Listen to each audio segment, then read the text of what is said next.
nó thì bác nói ở cái đó một người đó vì gì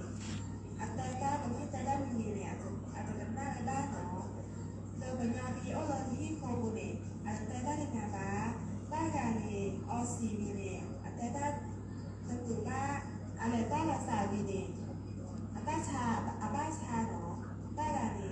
để là nó khác để là ở xì với vì này để nó khác thì anh ta cho bác ta bác này lên như sao ốp nó ba gà này cho ta vì xí số bạn nó từ bên nhau thì ở cái đó là khi rồi lên một bàn cuối lần này nó bác xuống người ta hồ sa nhau rồi thì anh em phải nhau nhiều đi thì bác nào có sự nào lên TV của bác anh lời được chơi thật là lò anh ta thiết bác anh ta tìm bác nó và tại nhau thì anh em lò thật chắc sạc của gá lò bác ở xì ở nhiều bác lúc nghe thì anh ta mua cho ta đã khá đấy ýไม่พูดสาเลยไม่พูดสาเอาสิ่งแบบนี้ให้แล้วอ้อมหมอเลยมีกระดานเนาะอย่าอ้อมอยู่ในหัวใจเลยนี่แต่ว่าสาเป็นหมอว่าหมอเนี่ยใส่กันต่อนี่เด็กให้หนานเอาสิ่งแบบเซ่เนาะอาจจะแต่ว่าหนานต้าเลิกเกอาจจะแต่ว่าหนานเลยสีเด็กอาจจะเกก็จะหลอกเอาพีเด็กมาสั่นจะหลอกจะไม่เอาสิ่งแบบนี้เป็นยอมที่อ้อมมูลน่ะเนี่ยเนาะมูลการพูดถึงแม่นะคะมาสู้มูลสามเนาะพูดแม่ทีบอกกูอ้อเลิกอยู่ก่อยได้เลยฝากประชาชนเนี่ยเนาะไม่แหลมก็พอเนี่ยแหลมเป็นจอยเนี่ยอาจจะเจนย่อมีบ้านเนาะแต่กันย่อมีอัดเกิดข้อเลยไม่ได้เลยอาจจะสี่บ้านแต่กันย่อเกิดข้อเนี่ยอาชีพมีคุณค่าแต่บ้านที่สี่เกี่ยวที่ไม่ได้จ้าบ้านเนาะ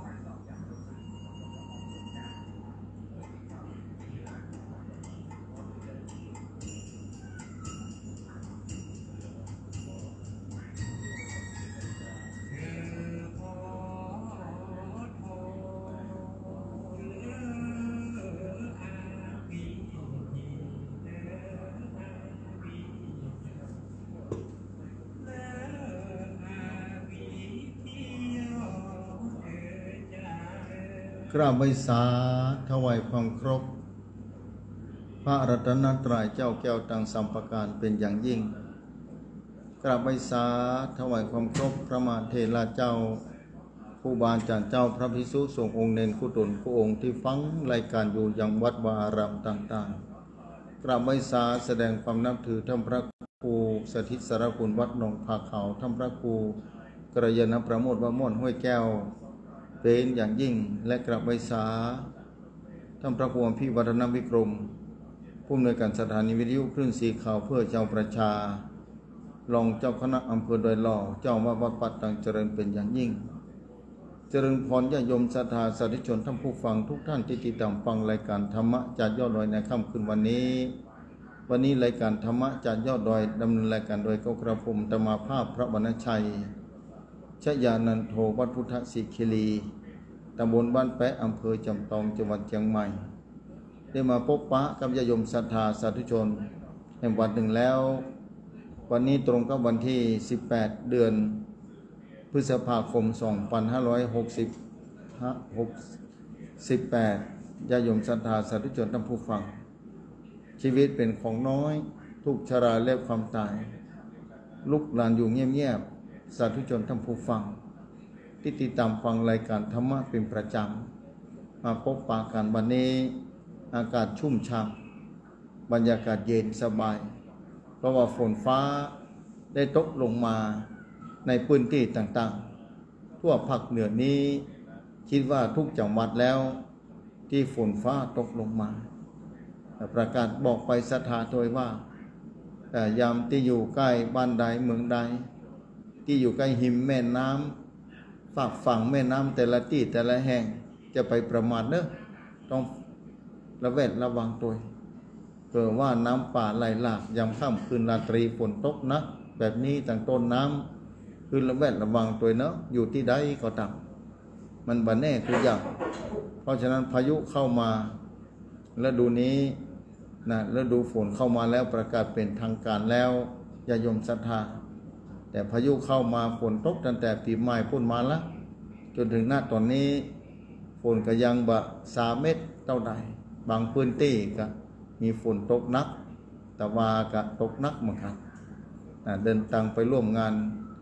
วัดพระพุทธบาทห้วยต้มศรัทธาสาธุชนทั้งผู้ฟังวัดพุทธบาทห้วยต้มนั้นเป็นงานเปลี่ยนผ้าหลวงปู่ครูบาเจ้าชัยวงศาผู้คนไปกันนักหลายน่าจะเป็นหมื่นเพราะว่าปีนี้รู้สึกนักเหลือผู้ปีที่ผ่านมาสถานที่ต่างๆแน่นไปหมดญาติโยมศรัทธาทั้งนั้นที่พื้นที่ก็กว้างพอสมควรแต่ว่าผู้คนแน่นไปหมดนี่ไปพบพระศรัทธาหลายคนที่เดินทางไปร่วมทำบุญไปงานเปลี่ยนผ้าครูบาเจ้าชัยวงศาหลวงปู่ครูบาเจ้าสร้างบารมีมาเมื่อนานจนอายุถึง87 ปีเป็นแบบนั้นศรัทธาความดีในพระพุทธศาสนาในพระรัตนตรัยนี้ก็ได้รับสายหลายสายก่อนหน้าที่จะมาออกรายการสถานีวิทยุแล้วก็ก่อนหน้านี้วัน2 วันสายโทรทำมาด้วยความเป็นห่วงพระพุทธศาสนาหลายพื้นที่หลายจังหวัดที่โทรเข้ามาอูจาก็เป็นดีต้องขอบคุณเจ้าของสายต่างๆที่โทรเข้ามาอูจา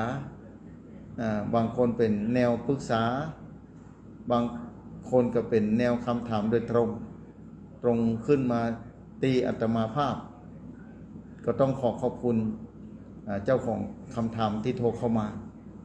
ขอบคุณอย่างยิ่งที่เป็นห่วงพระพุทธศาสนาก็ดีใจที่ญาติโยมศรัทธาบอกว่าเป็นห่วงพระพุทธศาสนาเป็นห่วงพระรัตนตรัยได้ยินจากญาติโยมศรัทธาแบบนี้ก็กระผมอาตมาภาพก็ดีใจว่ายังมีผู้คนต่างหลายยังคอยเป็นห่วงพระพุทธศาสนาเป็นบุญอย่างยิ่งในศรัทธาที่คอยเป็นห่วงเป็นใยพระรัตนตรัยเป็นห่วงพระพุทธศาสนายากแก่การจะอธิบายนอกจากผู้ที่มีบุญต้องอ่านที่นับถือพระพุทธศาสนาแล้วมีความศรัทธาต่อพระรัตนตรัยอย่างยิ่งเป็นห่วงว่าพระพุทธศาสนานี้จะเสื่อมถอยลงไปญาติโยมศรัทธาเป็นห่วงพระพุทธศาสนานี้จะเสื่อมถอยลงไป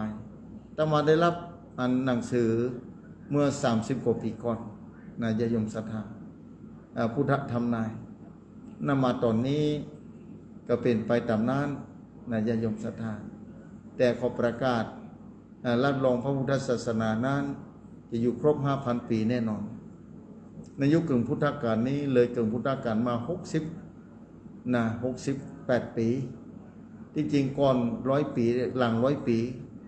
ระหว่างพศ5 ปานนี้ระหว่างกลางนี้อยู่ในยุคกึ่งพุทธกาลถ้าเอาพุทธกาลปีเดียวนั้นปีเดียวปีหน้าปีหลัง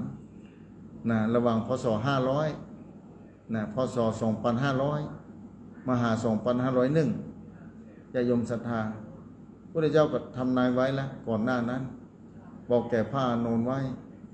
ว่าทรงตถาคตทรงสารสัตว์โลกเป็นล้นพ้นอานนท์เอ๋ยนี่ศรัทธาสาธุชนทั้งผู้ฟังก่อนที่จะเกิดพุทธกาลนี้แต่บัดเต้าแต่นั้นหลังเกิดพุทธกาลไปแล้วยิ่งกว่านั้นอานนท์เอ๋ยศาสนาของตถาคตนี้พระองค์พระสัมมาสัมพุทธเจ้านี้ผู้คนทั้งหลายจะปฏิบัติธรรมอันจะเหมือนเดิมพ่องจะเชยชายออกไปทางซ้ายทางขวาพ่องด้วยความบ่ฮู้หรืออาจจะมีผู้คนมาคิดว่าตรงไปตามที่พระพุทธเจ้าวางไว้ฉะนั้นตถาคตสงสารสมัยยุคนั้นจิตใจของมนุษย์นี่เสื่อมโทรมลงไปนักนำมาอ่านพิจารณาเมื่อ30 กว่าปีก่อนพละศรัทธาเสื่อมโทรมลงไปนักเป็นว่าแบบนั้นเมื่อ30 กว่าปีก่อนยังจะเกิดขึ้นพระสงฆ์องค์พระเจ้าก็จะออกไปในทางแนวที่ศรัทธาจะฮือจิตใจมองข้ามเป็นบางครั้งบางคราขึ้นกระแสอย่างยุคปัจจุบันนี้ญาติโยมศรัทธาได้ยินได้หานได้ฟังทำขึ้นศรัทธากระเทือนใจสำหรับผู้ที่ยังอ่อนกำลังพอสมควรในการนับถือพระรัตนตรัยในการศรัทธาต่อพระพุทธศาสนาแต่สำหรับผู้ที่เข้มแข็งแล้วผู้ที่เข้าใจแล้วซึ่งพระรัตนตรัยผู้ที่เข้าใจแล้วซึ่งความจริง แม้ว่าสิ่งใดๆจะเกิดขึ้นในโลกนี้ต่อพระพุทธศาสนาบุคคลผู้นั้นบ่งอนแง่นคลอนแคลงบ่วันไหวบ่สร้างคอนเป็นแน่แท้แต่สำหรับผู้ที่ยังบ่มั่นคงนะยังบ่มั่นคงยังสงสัยในบางเรื่องบางราวยังบ่ชัดเจนเท่าที่ควรในการศรัทธาต่อพระพุทธศาสนาก็แน่นอนเลยทีเดียวในยุคกึ่งพุทธกาลนี้เนี่ยในดวงจิตดวงใจศรัทธาอาจจะงอนแง่นคลอนแคลนสั่นคลอนเป็นบางครั้งบางคราถ้าลมพัดมาใส่ต้นไม้ก็ย่อมไหวเป็นปกติธรรมดาแต่พอถึงการหักนะอย่างลมพัดต้นไม้ไผ่เป็นต้นอาจจะลู่ซ้ายลู่ขวาไปในที่สุดเมื่อลมสงบไม้ไผ่นั้นก็ตั้งโตขึ้นมาเหมือนเก่านะศรัทธาสาธุชนท่านผู้ฟังนี่เหมือนกันในยุคปัจจุบันนี้ภัยต่างๆที่เกิดขึ้นหลายเรื่องหลายราวที่เกิดขึ้นต่อพระพุทธศาสนาญาติโยมศรัทธาเองอาจจะกระทบกระทั่งกระเทือนอาจจะหวั่นไหวแต่คือหวั่นไหวเหมือนกับว่าต้นไผ่กันแล้วกันต้นไผ่ที่โดนลมพัดมามันก็เอียงไปนะรูลมไปเมื่อลมสงบต้นไผ่ก็ตั้งขึ้นมาเหมือนเก่านะศรัทธาสาธุชนท่านผู้ฟังคิดว่าถ้าศรัทธามีบุญมีวาสนาน่าจะเป็นแบบนั้นน่าจะยมศรัทธานะแต่สำหรับผู้ที่มั่นคงนะชัดเจนรู้แล้วซึ่งหลักธรรมองค์พระสัมมาสัมพุทธเจ้าชัดเจนแน่นอนแล้วย่อมบ่หวั่นไหวเป็นแน่แท้แม้คลื่นกระแสอย่างใดอย่างหนึ่งเกิดขึ้นต่อพระพุทธศาสนาบุคคลนั้นมีความหวั่นไหวต่อพระรัตนตรัยเป็นแน่แท้เพราะว่ามีความมั่นคงและความเข้าใจและส่องหูเล็นหันสัจธรรมขององค์พระสัมมาสัมพุทธเจ้าอย่างท่องแท้มีหลายเรื่องหลายราวที่เกิดขึ้นในห้วงหัวใจและสามารถพิจารณาเหตุการณ์ต่างๆได้มีประสบการณ์ในชีวิตที่เกิดขึ้นจากการนับถือพระพุทธศาสนาจากการใช้ชีวิตประจำวันอันยาวนานว่าสิ่งต่างๆที่เกิดขึ้นในชีวิตอันยาวนานของญาติโยมศรัทธาอย่างเช่นว่าในปัจจุบันนี้ศรัทธาที่ศรัทธาต่อพระพุทธศาสนาอายุย่างเข้า70-80ไปแล้วแบบนี้ศรัทธาแต่เมื่อผ่านการเวลามาเมินนานนี้ศรัทธาย่อมมีประสบการณ์เกี่ยวกับวิถีชีวิตนะเกี่ยวกับการเกิดการตายเกี่ยวกับชาติก่อนชาติหน้านะชีวิตหลังความตายเป็นต้นศรัทธาถ้ามีประสบการณ์แบบนี้ย่อมจะมั่นคงในพระพุทธศาสนาจะมั่นใจในพระรัตนตรัยมีความศรัทธาอย่างยิ่งนี่ญาติโยมศรัทธาสาธุชนท่านผู้ฟังเป็นแบบนั้นนะศรัทธาฉะนั้นแล้วญาติโยมศรัทธาสาธุชนท่านผู้ฟังทุกท่านที่ศรัทธาต่อพระพุทธศาสนาก็ขอคณะศรัทธานั้นอย่าได้หวั่นไหวแต่เจ้าอู้ไปกำหนึ่งแล้วนะศรัทธาอาจจะไปบ่ทั่วคืนนี้ก็ต้องขอบคุณเจ้าของสถานีทุกๆสถานีที่นำรายการนี้ออกอากาศสู่ญาติโยมศรัทธาสาธุชนในพื้นที่ต่างๆที่เสียงนี้ไปถึงนะต้องขอบคุณเจ้าของสถานีต่างๆเป็นอย่างยิ่งที่เสียงนี้ไปถึงแต่ละที่แต่ละแห่งนะด้วยความเป็นห่วงเพราะฉะนั้นศรัทธาสาธุชนท่านผู้ฟังที่ติดตามฟังธรรมะในรายการต่างๆศรัทธาจะต้องก้อนไกด์เอาหลักธรรมนำมาใช้ในชีวิตประจำวันญาติโยมศรัทธาหลักธรรมนี่แหละถ้าศรัทธาเข้าใจแล้วศรัทธาจะมีความสุขเกิดขึ้นภายในเบื้องลึกในจิตใจของศรัทธายากแก่การจะอธิบายคือแก่ผู้คนได้มันเป็นปัจจตังแต่อย่างศรัทธากินข้าวลำเป็นต้นในหิวข้าวเต้นนะป้าใส่อาหารที่ลำเต้นแบบนี้ศรัทธาแต่เมื่อศรัทธาได้กินข้าวแล้วในอาหารมื้อนั้นในขณะนี้ศรัทธาก็หิวป้าใส่อาหารที่ศรัทธามีความต้องการพอดีศรัทธาจะเกี่ยวอาหารเหล่านั้นนะศรัทธาจะกินอาหารเหล่านั้นนะลงไปพอกินลงไปแล้วความอิ่มเกิดขึ้นแก่ร่างกายความหิวก็หายไปความอิ่มก็เข้ามาแทนที่ความสุขจากการกินเพื่อร่างกายต้องการพอธาตุทั้งสี่จะได้แบบแปรปรวนนะญาติโยมศรัทธาก็จะมีความสุขเกิดขึ้นแล้วเข้าใจว่าเนี่ย ถ้าอาหารเข้าไปแล้วอาหารที่มีคุณค่ามีประโยชน์ร่างกายก็เกิดความสุขขึ้นมาได้ในขณะที่ความหิวได้เกิดขึ้นเมื่อกินเข้าไปแล้วความหิวมันหายไปอย่างใดหายไปอย่างใดนั้นยากแก่การจะอธิบายเหมือนเดียวกันญาติโยมศรัทธาสาธุชนท่านผู้ฟังศรัทธาสาธุชนท่านผู้ฟังที่ฟังธรรมะอยู่ถ้าศรัทธาเข้าใจหลักธรรมในพระพุทธศาสนาศรัทธาเข้าใจอย่างลึกซึ้งอย่างละเอียดอ่อนว่าพระพุทธศาสนาสอนอันยังแล้วทุกอย่างที่เป็นจริงอันอย่างพ่องที่เกิดขึ้นอันนั้นแหละถ้าศรัทธาเข้าใจแล้วศรัทธาจะเบาบางไปเลยศรัทธาจะมั่นคงยิ่งขึ้นเหลือเก่าเพราะว่าโลกปัจจุบันนี้เทคโนโลยีเกิดขึ้นโลกโซเชียลคนว่าแบบนั้นมีความเจริญรุ่งเรืองอย่างยิ่งหลายเรื่องหลายราวนะมีความเจริญอย่างรวดเร็วยากแก่การจะติดตามไปโดยตามได้ในบางครั้งบางคราในยุคปัจจุบันนี้แต่ขณะเดียวกันศรัทธาก็ได้รับผลจากความเจริญรุ่งเรืองของเทคโนโลยีปัจจุบันนี้อย่างตมาอู้มาจามาเต้อยู่ตอนนี้ก็ต้องอาศัยเทคโนโลยีเหมือนกันบางคนพอตาม Facebook ไลฟ์บางคนพอตาม YouTube ที่ครูบาอาจารย์นะอย่างวัดไฟหินเป็นต้นต้องขอบคุณนะธรรมะนะภาคเหนือก็ดี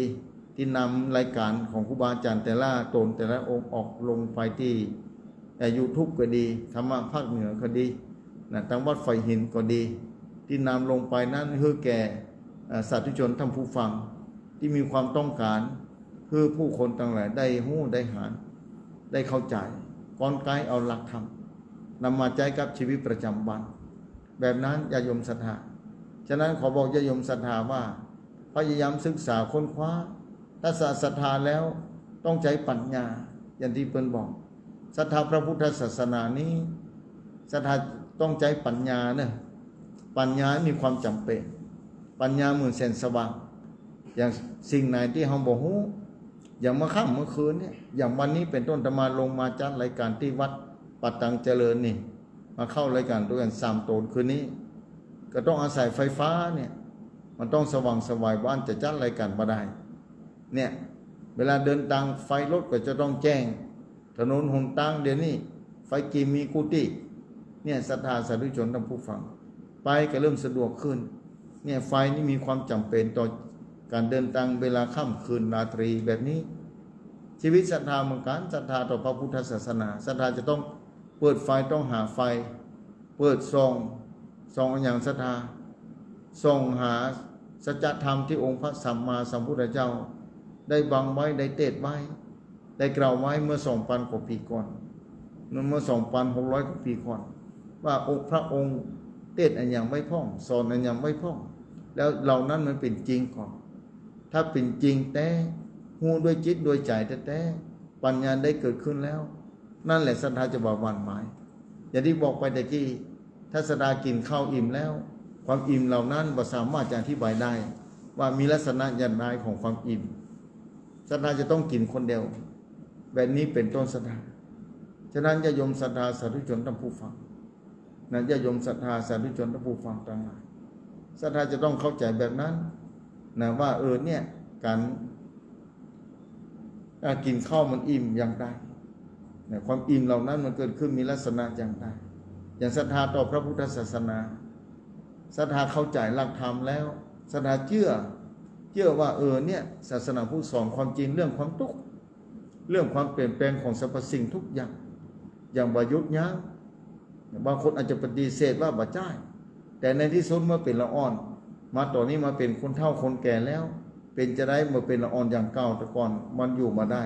มันต้องเปลี่ยนแปลงเมื่อเรายอมรับแล้วความสุขก็เกิดขึ้นเพราะมันเป็นแท้ๆมันเป็นจริงแบบนั้นนี่สัจธรรมขององค์พระสัมมาสัมพุทธเจ้าบอกแบบนั้นศรัทธาเนี่ยสัจธรรมขององค์พระสัมมาสัมพุทธเจ้าเพราะฉะนั้นญาติโยมศรัทธาสาธุชนท่านผู้ฟังถ้าศรัทธาเข้าใจเนี่ยแม้พระสงฆ์องค์พระเจ้าที่เข้ามาบวชในพระพุทธศาสนาท่านบางองค์อาจจะปฏิบัติอาจจะบัดเต้ากันอาจจะบัดเต้ากันอาจจะเข้าใจบัดเต้ากันพ่อแต่ศรัทธามาถามหลายเรื่องหลายราววันก่อนศรัทธาคืนนี้อาจจะฟังพ่อเหมือนกันที่โทรมาที่โทรมาก็บอกว่าเนี่ยในพระพุทธศาสนานั้นพระสงฆ์นี้มันจะลูกหลานของเจ้าบ้านญาติโยมศรัทธา ทุกคนมีนะผงทุลีไอ้ที่เป็นฝุ่นที่บดีอยู่ในจิตใจของผู้คนที่เกิดมาแล้วทั้งนั้น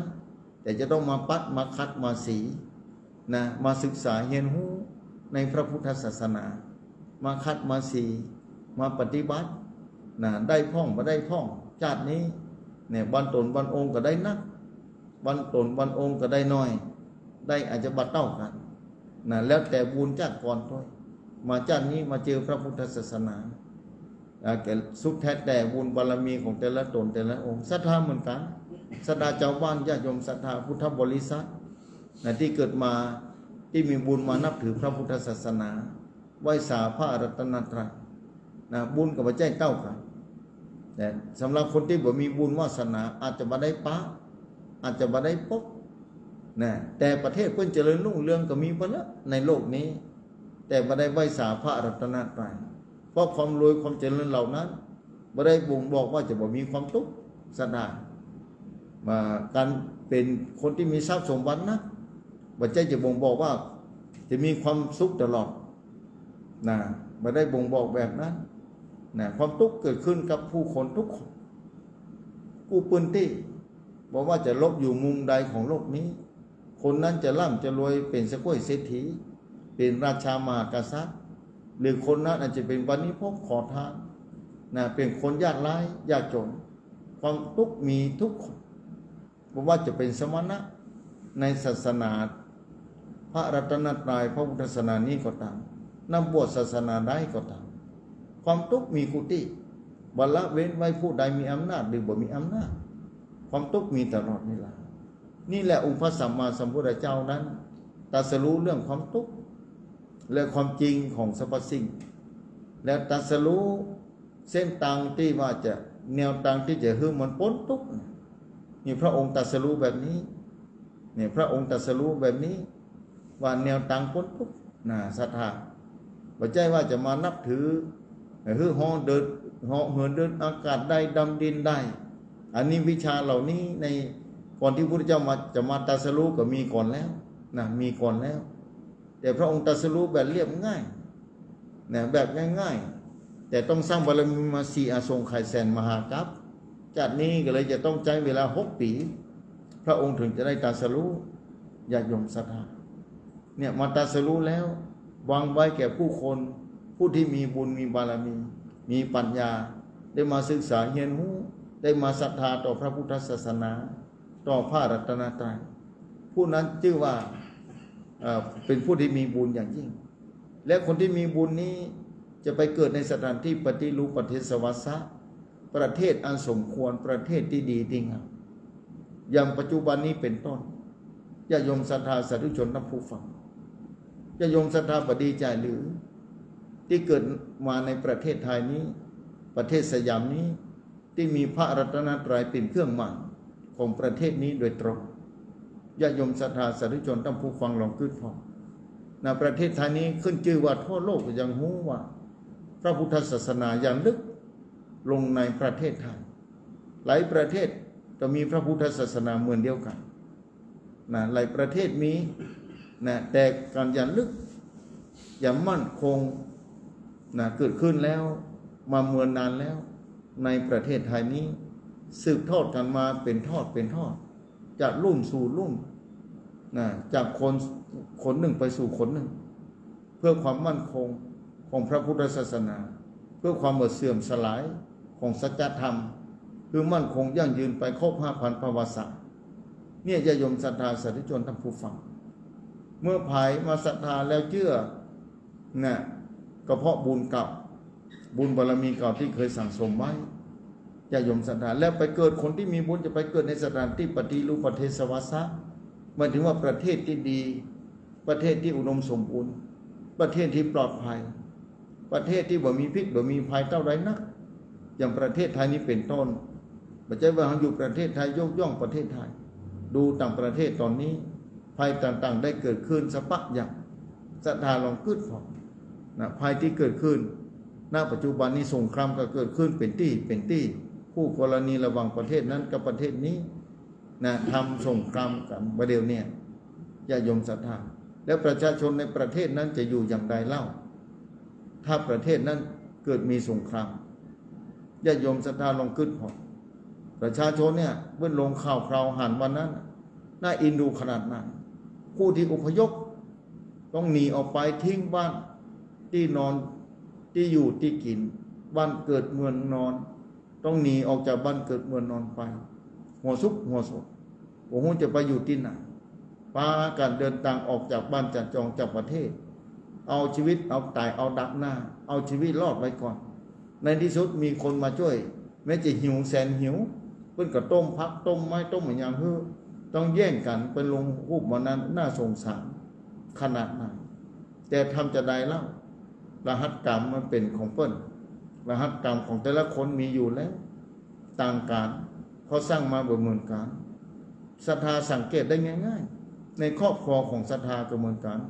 พ่อกับแม่บางทีสามีกับภรรยาผัวกับเมียเนี่ยความอยากความกินยังมาเหมือนกันเด้ออยู่ในครอบครัวเดียวกันแท้ๆลูกก็จะกินอย่างหนึ่งพ่อจะกินอย่างหนึ่งแม่ก็จะกินอย่างหนึ่งลองคิดหมดวันเดียวกับพิษหัวกันในครอบครัวนั่นแหละตกลงกันบ่ได้บางทีทำให้ครอบครัวเดือดร้อนก็มีที่อาตมามาอู้นี่เพราะอาตมามีประสบการณ์หูเพิ่นมาอู้ฟังนี่เป็นขนาดน่าศรัทธาเนี่ยอู้คือศรัทธาฟังเนี่ยภายในครอบครัวนี่มันเป็นแบบนั้นแล้วในประเทศนี้เล่าในทั่วโลกเราเป็นจะได้พ่องยิ่งบางประเทศประชากรจะล้นประเทศอยู่แล้วในประเทศอินเดียนี่ตอนนี้นะเป็นหนึ่งในโลกที่ประชากรนักเหลือเปิ้นมดแต่ก่อนนี้ประเทศจีนนะมี 1,400 กว่าล้านอาตมาไปอินเดียแต่ก่อนมี 1,292 ล้านตอนนี้ 1,400 กว่าล้านแล้วอันอย่างจะปั่นนั้นนำแซงประเทศจีนไปแล้วนะแซงประเทศจีนไปแล้ว3 ปีละ4 ปีปีนี้แล้วนะที่แซงประเทศจีนไปแล้วเนี่ยญาติโยมศรัทธาสาธุชนท่านผู้ฟังลองคิดพอประชากรนักจะอยู่อย่างไรที่อยู่ที่กินที่ทำมาหากินเนาะเนี่ยจะไปเกิดในประเทศที่มีปัญหาเนี่ยอย่างประเทศบ้านใกล้เรียนเคียงนี่อย่างประเทศพม่าเป็นต้นต้องเกิดความสงสารน่าหันใจเหมือนกันเพราะทุกชีวิตกระหัตกว่าเก่าแต่เมื่อภัยเกิดขึ้นจะหนีอย่างไรได้อย่างเมื่อเดือนมีนาที่ผ่านมาวันที่28แผ่นดินไหวจุดศูนย์กลางอยู่ที่ประเทศพม่าบอกว่าตู้เจ้าพันเนนะได้รับภัยพิบัติหมดศรัทธาเอ๋ยนี่บ่โพสญาติโยมศรัทธาลองคิดพอแต่มายังกำลังเดินทางไปร่วมบุญจะลองเจดีย์ที่จะมาตากบนดอยบนเขาพุ่นนะศรัทธาโทรเข้ามานะท่านอาจารย์เจดีย์เป็นจะได้พ่องมันเป็นจะได้แม่ที่บ้านแม่ลำปางนี่ที่บ้านแม่นี่นะแผ่นดินไหวแล้วท่านตู้ไหลลงมานี่อย่าอ่านบอกหุ้มเหมือนกันเนอะเอาแล้วนั่งรถไปยังมาถึงที่คือเจดีย์จะเป็นจะได้เนาะอีนะศรัทธาเพิ่นโทรมาจะมันเถอะเนี่ยเลยปล่อยวางไว้ก่อนนะอันยังเกิดมันก็ตึงเกิดอันยังมีมาก็ตึงมีเป็นรหัสกรรมแม้แต่พม่าเองก็โดนเจอนักเอาก็พองานการเรียบร้อยปิ๊กมาพอยังอยู่เหมือนเดิมก็ดีจักที่ศรัทธาครูบาอาจารย์แต่ละตนแต่ละองค์ญาติโยมศรัทธามาช่วยกันนำมาสร้างบารมีร่วมกันเนี่ยศรัทธาเนี่ยบางทีก็ต้องปล่อยวางนี่เมื่อการสถานการณ์ตึงวันนี้มีผู้คนมาถามเมื่อวันก่อน2-3 วันก่อนเพราะว่าจะมาประกาศเบอร์โทรออกไปทางสถานีวิทยุนะมีคนโทรเข้ามาด้วยความอย่าบอกตะเกียด้วยความเป็นห่วงพระพุทธศาสนาก็เลยบอกว่าดีแล้วนะอาตมาดีใจนะที่ศรัทธาเป็นห่วงพระพุทธศาสนาก็ถือว่าศรัทธามีบุญเนอะบอกมีบุญจะได้ท่านอาจารย์ก็มีบุญนะที่ศรัทธาเป็นห่วงพระพุทธศาสนาเป็นห่วงพระรัตนตรัยแต่เขาบอกศรัทธาว่าศรัทธาเป็นห่วงนั้นได้บุญแล้วนะศรัทธาได้บุญได้กุศลแต่พระพุทธศาสนาจะอยู่ครบ 5,000 ปีแน่นอนแต่ในยุคพุทธกาลนี้อย่างที่บอกไปตะกี้ว่าอาตมาได้รับหนังสือแผนเรื่องพุทธธรรมนายเกิดขึ้นแล้วตอนนี้เกิดอย่างที่ศรัทธาได้หันเกิดอย่างที่ศรัทธาได้หูเกิดอย่างที่ศรัทธาได้ยินนะว่าตอนนี้มันเป็นอย่างไรพ่อเนี่ยมันเป็นแบบนี้แต่จะเป็นไปนักเนี่ยจะเป็นไปหลายเรื่องหลายราวเนี่ยประชากรก็จะลดลงไปเรื่อยๆคนก็ตายเพิ่มขึ้นนะงานข่าวดำก็เพิ่มขึ้น หลายที่โทรเข้ามาบอกว่าท่านอาจารย์ถึงวันนี้โอ้คนตายนักที่บ้านแม่นี่นะมันตายจะได้แม่มันตายบ่สบายป้องตายจากโรคเต้าลังเลนป้องเกิดอุบัติเหตุนิดหน่อยแต่ตายโรคภัยไข้เจ็บนี่ขึ้นนักเนี่ยปีนี้ตายนักเลยเก่าอย่างที่อาตมาอยู่นี่เดือนที่5 พฤษภาอยู่นี่หมู่ที่อาตมาอยู่กับไป6 ศพแล้วนี่เนี่ยศรัทธาสาธุชนณ ปัจจุบันนี้ประชากรดูเหมือนว่าประเทศไทยจะลดลงนะดูเหมือนว่าประเทศไทยนี่ประชากรจะลดลง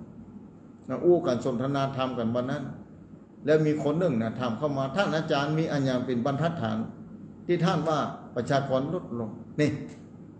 ดีเหมือนกันบอกโยมทำดีถามว่าอาตมาภาพมีหลักฐานอันอย่างมาเป็นบรรทัดฐานที่ว่าประเทศไทยประชากรลดลง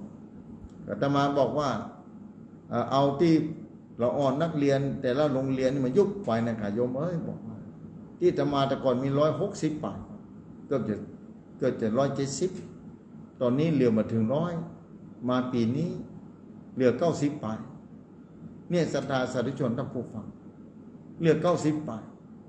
ในตำบลที่บ้านห้องตำบลป่าปูนี่ก็ยุบไปหลายโรงเรียนนะบ้านห้องนะนี่ตำบลที่อาตมาอยู่นะตำบลบ้านแปะอำเภอจอมทองก่อนยุบลงไปหลายโรงเรียนนะเนี่ยศรัทธาในจอมทองนี่ก็เหมือนกันอำเภอจอมทองตำบลน้ำดิบของท่านพระครูสถิตสารคุณวัดหนองผาขาวนี่ไปรวมที่โรงเรียนชุมชนตำบลน้ำดิบที่เดียวได้ยินจากท่านพระครูสถิตสารคุณเพิ่นบอกอันยังจะปานนั้นนะแต่ในหมู่บ้านเป็น10 กว่าหมู่บ้านโรงเรียนเป็น10เหลือโรงเรียนเดียวแบบนี้ญาติโยมศรัทธาขึ้นพอมาจากสาเหตุอันนี้นี่แหละเป็นบรรทัดฐานที่ว่าประชาชนลดลงประชากรลดลงไปแล้วนะลดลงไปแล้วคนเกิดน้อยคนตายนักนี่เพราะฉะนั้นเวลาที่เหลืออยู่ของศรัทธาเป็นเวลาที่มีกล้าเนี่ยศรัทธาเวลามีกล้าวันนั้นมีโยมถามว่าเป็นจะได้ประเด็นเนี่ยถนนหนทางว่าประชาชนลดลงไปแล้วถนนแออัดไฟแดงติดกันเป็นแถวมันพ่อหยางท่านอาจารย์ถามกูยัง ถามกูยังว่ารถเหมือนกันเดียวเพิ่นขี่คนเดียวโยมมันจะมาพ่อมาติดคือมันหูไปกะมีความสามารถซื้อรถได้กันคู่คนเนาะถ้าเป็นมอเตอร์ไซค์ก็ยังแควนน้อยนี่เป็นรถยนต์มันใหญ่กินพื้นที่ไปเท่าใดในบนถนนนั่นน่ะ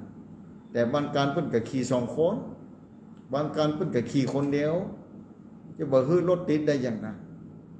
ยิ่งเปิดเทอมนี่นักเรียนจะต้องเข้าไปในหัวในเวียงแถบอันยังจะขนาดนั้นซะนะ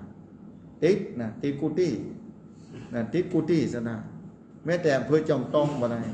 แต่ก่อนบ่เคยมีไฟแดงแต่มาตอนนี้ไฟแดงมีหลายจุดลองขึ้นพอรถก็ติดเหมือนกันบ่เคยขึ้นว่าในอำเภอต่างๆไฟจะติดไฟแดงรถจะติดไฟแดงได้ยินก็เฉพาะกรุงเทพสมัยก่อนเมืองบางกอกนะเมืองหลวงกรุงเทพรถติดไฟแดงเป็นแถวตะกอนนะบ่เหมือนเท่าไรนักสมัยอาตมาเป็นสามเณรนะอยู่ในเชียงใหม่ตะกอนไปไปเรียนหนังสือนะแล้วจะได้ฮู้ก่อนไฟแดงเริ่มเกิดขึ้นเป็นที่2 ที่นั่นนะไฟรถก็ยังมาติดเตื้อญาติโยมศรัทธาแต่ณตอนนี้บ่ต้องถามนะเมืองต่างๆในจังหวัดต่างๆทั่วประเทศไทยรถติดกันเป็นที่เพราะคนมีความสามารถขึ้นมามีบุญมีวาสนาสามารถซื้อรถยนต์ได้มาจ่ายค่ะอำนวยความสะดวกให้แก่ตัวเก่าเพิ่มขึ้นนักหลายเท่าทำให้รถในถนนเส้นต่างๆเพิ่มขึ้นแล้วการเดินทางสัญจรไปมากับรถก็ติดเป็นที่เป็นปกติธรรมดานะเป็นอันนี้บอกเพิ่นว่าเนี่ยรถเรานั่งคนเดียวเนี่ยประชากรก็ลดลงแน่นอนนะลดลงไปแล้วบ่เชื่อบ่ใจเป็นอย่างไปพอไปเตื้อน้อยบอกเพิ่นอู้กันนะวันเตื้อก็เป็นธรรมะจัดดีนะเวลาศรัทธามานั่งอู้สนทนาแต่เจ้าก็ต้องขอบคุณนะนั่นญาติโยมศรัทธาขึ้นไปทำบุญแต่เจ้าบ่มีเวลาได้อู้กันสักคำแต่เวลาน้อยก็เข้ามาเหมือนกันนะต้องขอบคุณศรัทธาที่ขึ้นไปทำบุญอนุโมทนาตัวญาติโยมศรัทธาแต่ละที่แต่ละแห่งเมื่อเข้าใจหลักธรรมะอย่าได้หวั่นไหว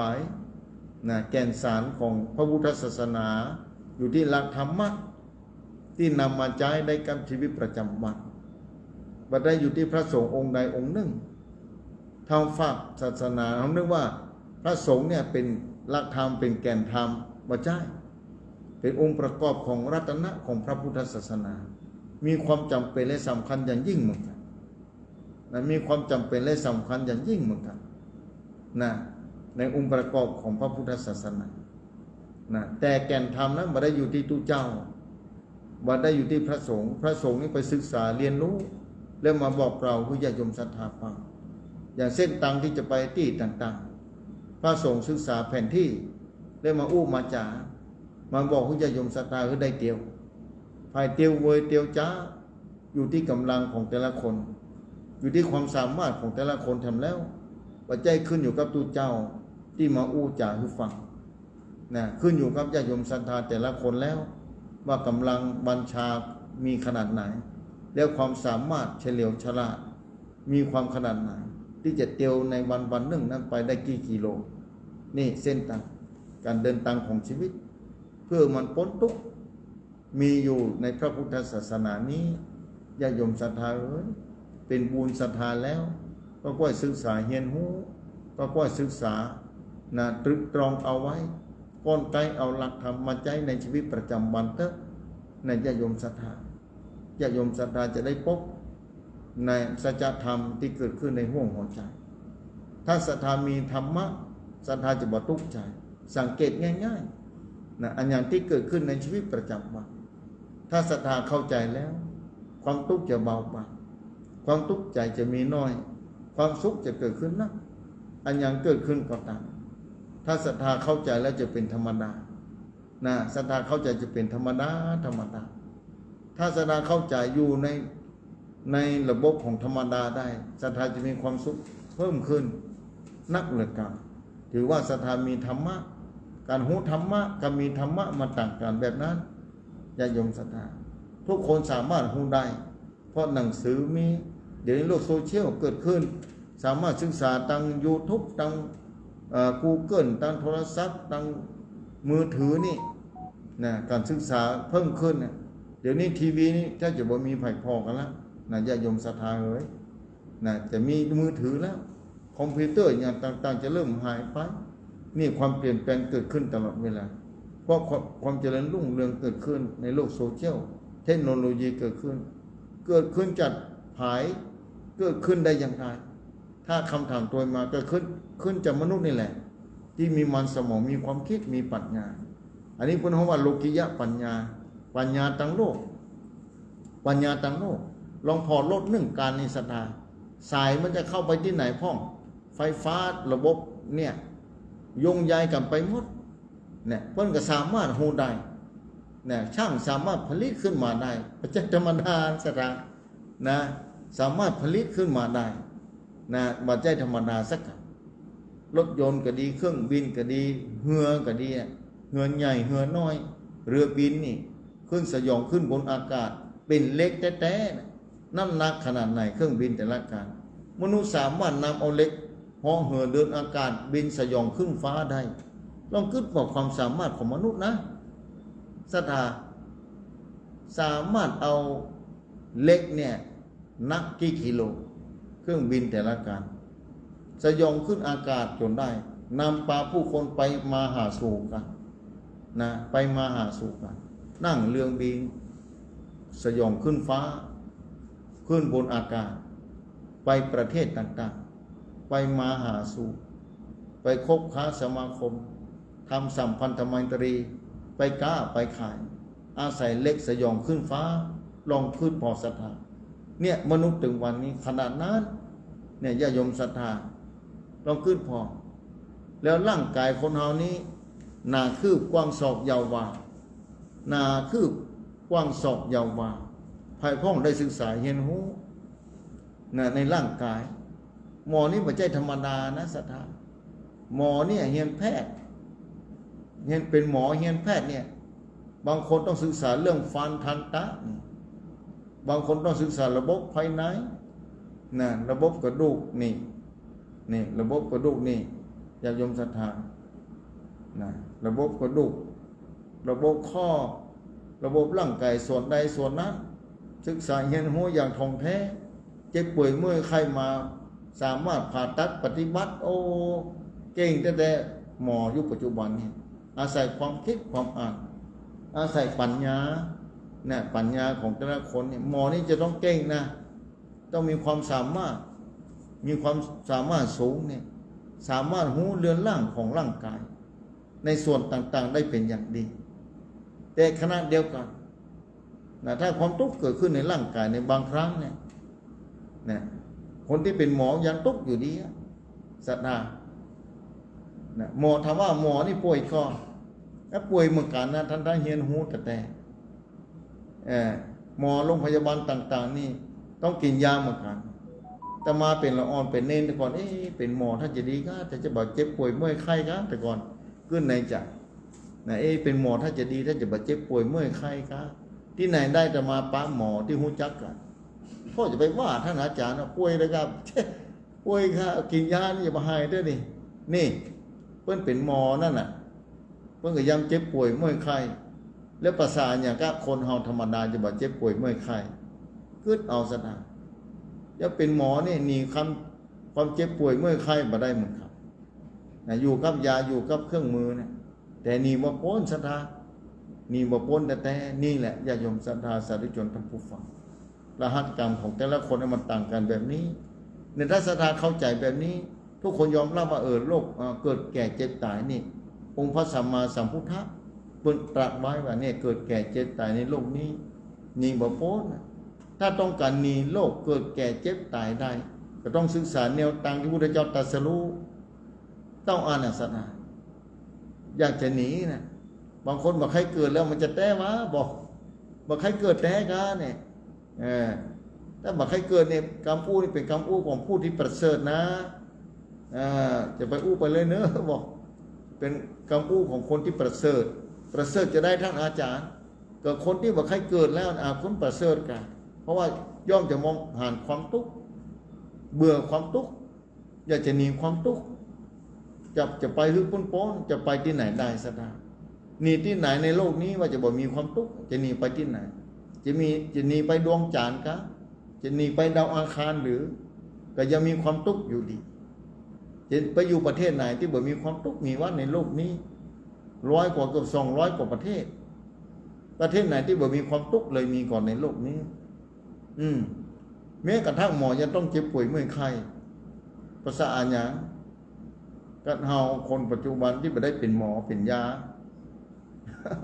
ศรัทธาเราขึ้นพอเนี่ยในโลกนี้ประเทศไหนพ่อที่บ่เจ็บป่วยเมื่อยไข้มีกูที่ความทุกข์มีกูที่ความทุกข์มีกู้ประเทศจะยมศรัทธาความทุกข์มีกู้ประเทศมีกูที่มีกู้ประเทศจะยมศรัทธาเพราะฉะนั้นจะยมศรัทธาลองพิจารณาพอ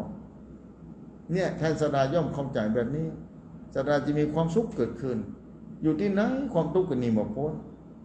มีครอบครัวบ่มีครอบครัวกันมีความทุกข์หมดศรัทธาสาธุชนท่านผู้ฟังมีบ่พ้นบางคนบอกบอกใครเกิดแล้วท่านอาจารย์สาธุบอกว่าสาธุถ้าบอกใครเกิดก็ดีแล้วกันนี่เริ่มมีปัญญาขึ้นมาแล้วเนอะเป็นจะได้บอกใครเกิดมันทุกข์ท่านอาจารย์มีครอบครัวนี่ทุกข์เลยเนอะถ้าเป็นพ่อแม่คนนี้นะท่านอาจารย์นะเดี๋ยวลูกเอายันเดียวบ่สบายนอนบ่หลับหลายคืนนะเนี่ยลูกอยู่โรงพยาบาลไม่ได้ออกมาแล้วแต่ยังแควนน้อยตอนที่อยู่โรงพยาบาลอีกนะนี่ความทุกข์เกิดขึ้นอย่าโยมศรัทธาสาธุชนท่านผู้ฟังเนี่ยมีคนมาถามจะไปอยู่ที่ไหนท่านอาจารย์ที่บ่มีความทุกข์ก็เลยบอกว่าจะไปอยู่ที่ไหนบ่มีความทุกข์บ่มีในโลกนี้เกิดมาในโลกนี้ทุกคนมีความทุกข์หมดนั่นแหละบอกจะหนีไปที่ไหนหนีความทุกข์บ่ได้หรอกจะหนีไปประเทศไหนมีความทุกข์หมดประเทศไหนจะรวยมหาศาลก็ตามความทุกข์แฝงอยู่ทุกประเทศทุกมุมของโลกนี้นะเพราะว่าในร่างกายเรานี้มีแต่ความทุกข์ร่างกายของคนแต่ละคนมีความทุกข์อยู่ในหันเต็มเป้าเลยศรัทธาเต็มที่พวกเรือนร่างนี้มีกับความทุกข์ ความสุขบ่มีก็มีเหมือนกันมีสุขกับทุกข์นี่แหละในเรือนร่างของเฮานี้ถ้ามีบุญมีวาสนามีปัญญาก็สามารถจะก้อนไกนะพัฒนาให้ความสุขเกิดขึ้นในจิตในใจในร่างกายนี้ได้แม้ร่างกายจะมีความทุกข์ถ้าคนนี้มีบุญวาสนามีปัญญาอยู่กับความทุกข์โดยบ่ทุกข์นะบางคนอาจจะเจ็บป่วยเมื่อยไข้นอนอยู่เป็นผู้ป่วยติดเตียงแต่ใจบ่ทุกข์เพราะว่าเป็นธาตุทั้งสี่วันหนึ่งจะต้องทิ้งแน่นอนจะต้องละทิ้งแน่นอนจะต้องไปคนเดียวนะภายไปดวงจิตเฮานี่แหละจิตเฮานี่แหละดวงจิตนี่แหละจะต้องเคลื่อนไปต่อไปถ้าธาตุทั้งสี่แปรปรวนแล้วธาตุทั้งสี่ของเฮาบ่สามารถจะยับยั้งได้แล้วดูแลมาได้แล้วมันจะพังแล้วเนี่ยทุกคนนี่บ่โป้นไงจะเป็นพระราชามหากษัตริย์จะซ่อนยาวิเศษที่ไหนโลกนี้บ่มีภัยปะกำเตื้อว่ากินแล้วจะบ่แก่บ่ตายนะบ่เจ็บป่วยเมื่อยไข้นับถือศาสนาอย่างในโลกนี้ที่นับถือแล้วบ่ต้องกินยาที่นับถือแล้วบ่ต้องเจ็บบ่ต้องป่วยบ่ต้องไข้บ่มีในโลกนี้นะไม่มีเด็ดขาดในโลกนี้ถ้ามีบอกตัวเพราะเรื่องนี้แหละองค์พระสัมมาสัมพุทธเจ้าต้องสร้างบารมีถึง4ทรงขายแสนมาครับเพื่อจะค้นปะเส้นทางข้ามอาการเกิดแก่เจ็บตายนี่ข้ามความทุกข์พ้นทุกข์นี่คือหนีความทุกข์ไปจนได้นั่นคือบ่ต้องมาเวียนว่ายตายเกิดนี่แหละลักในพระพุทธศาสนาในพระรัตนตรัยนี้มีอยู่ศรัทธาถ้าศรัทธาใครพบใครปะนั่นญาติโยมศรัทธาถ้าศรัทธาใครพบใครปะศรัทธาก็จะต้องศึกษาเรียนรู้ในหลักธรรมในพระพุทธศาสนาไม่ใช่เรียนรู้อย่างเดียวศรัทธาเรียนรู้แล้วก็ต้องปฏิบัติผลถึงจะเกิดขึ้นนะศรัทธาสาธุชนทั้งปวงอย่างคนเรียนรู้เนี่ยปลูกข้าวนะข้าวเก็บเกี่ยวข้าวแล้วต้องเรียนรู้นะวิธีการหุงข้าวแทนวิธีดังไฟติดไฟก่อไฟแทนนะวิธีหุงข้าวให้มันสุกแทนหุงข้าวสุกแล้วต้องหาวิธีกินแทนมันจะกินอย่างไรนะจะต้องใส่ข้าวที่ไหนความหิวถึงจะหายไป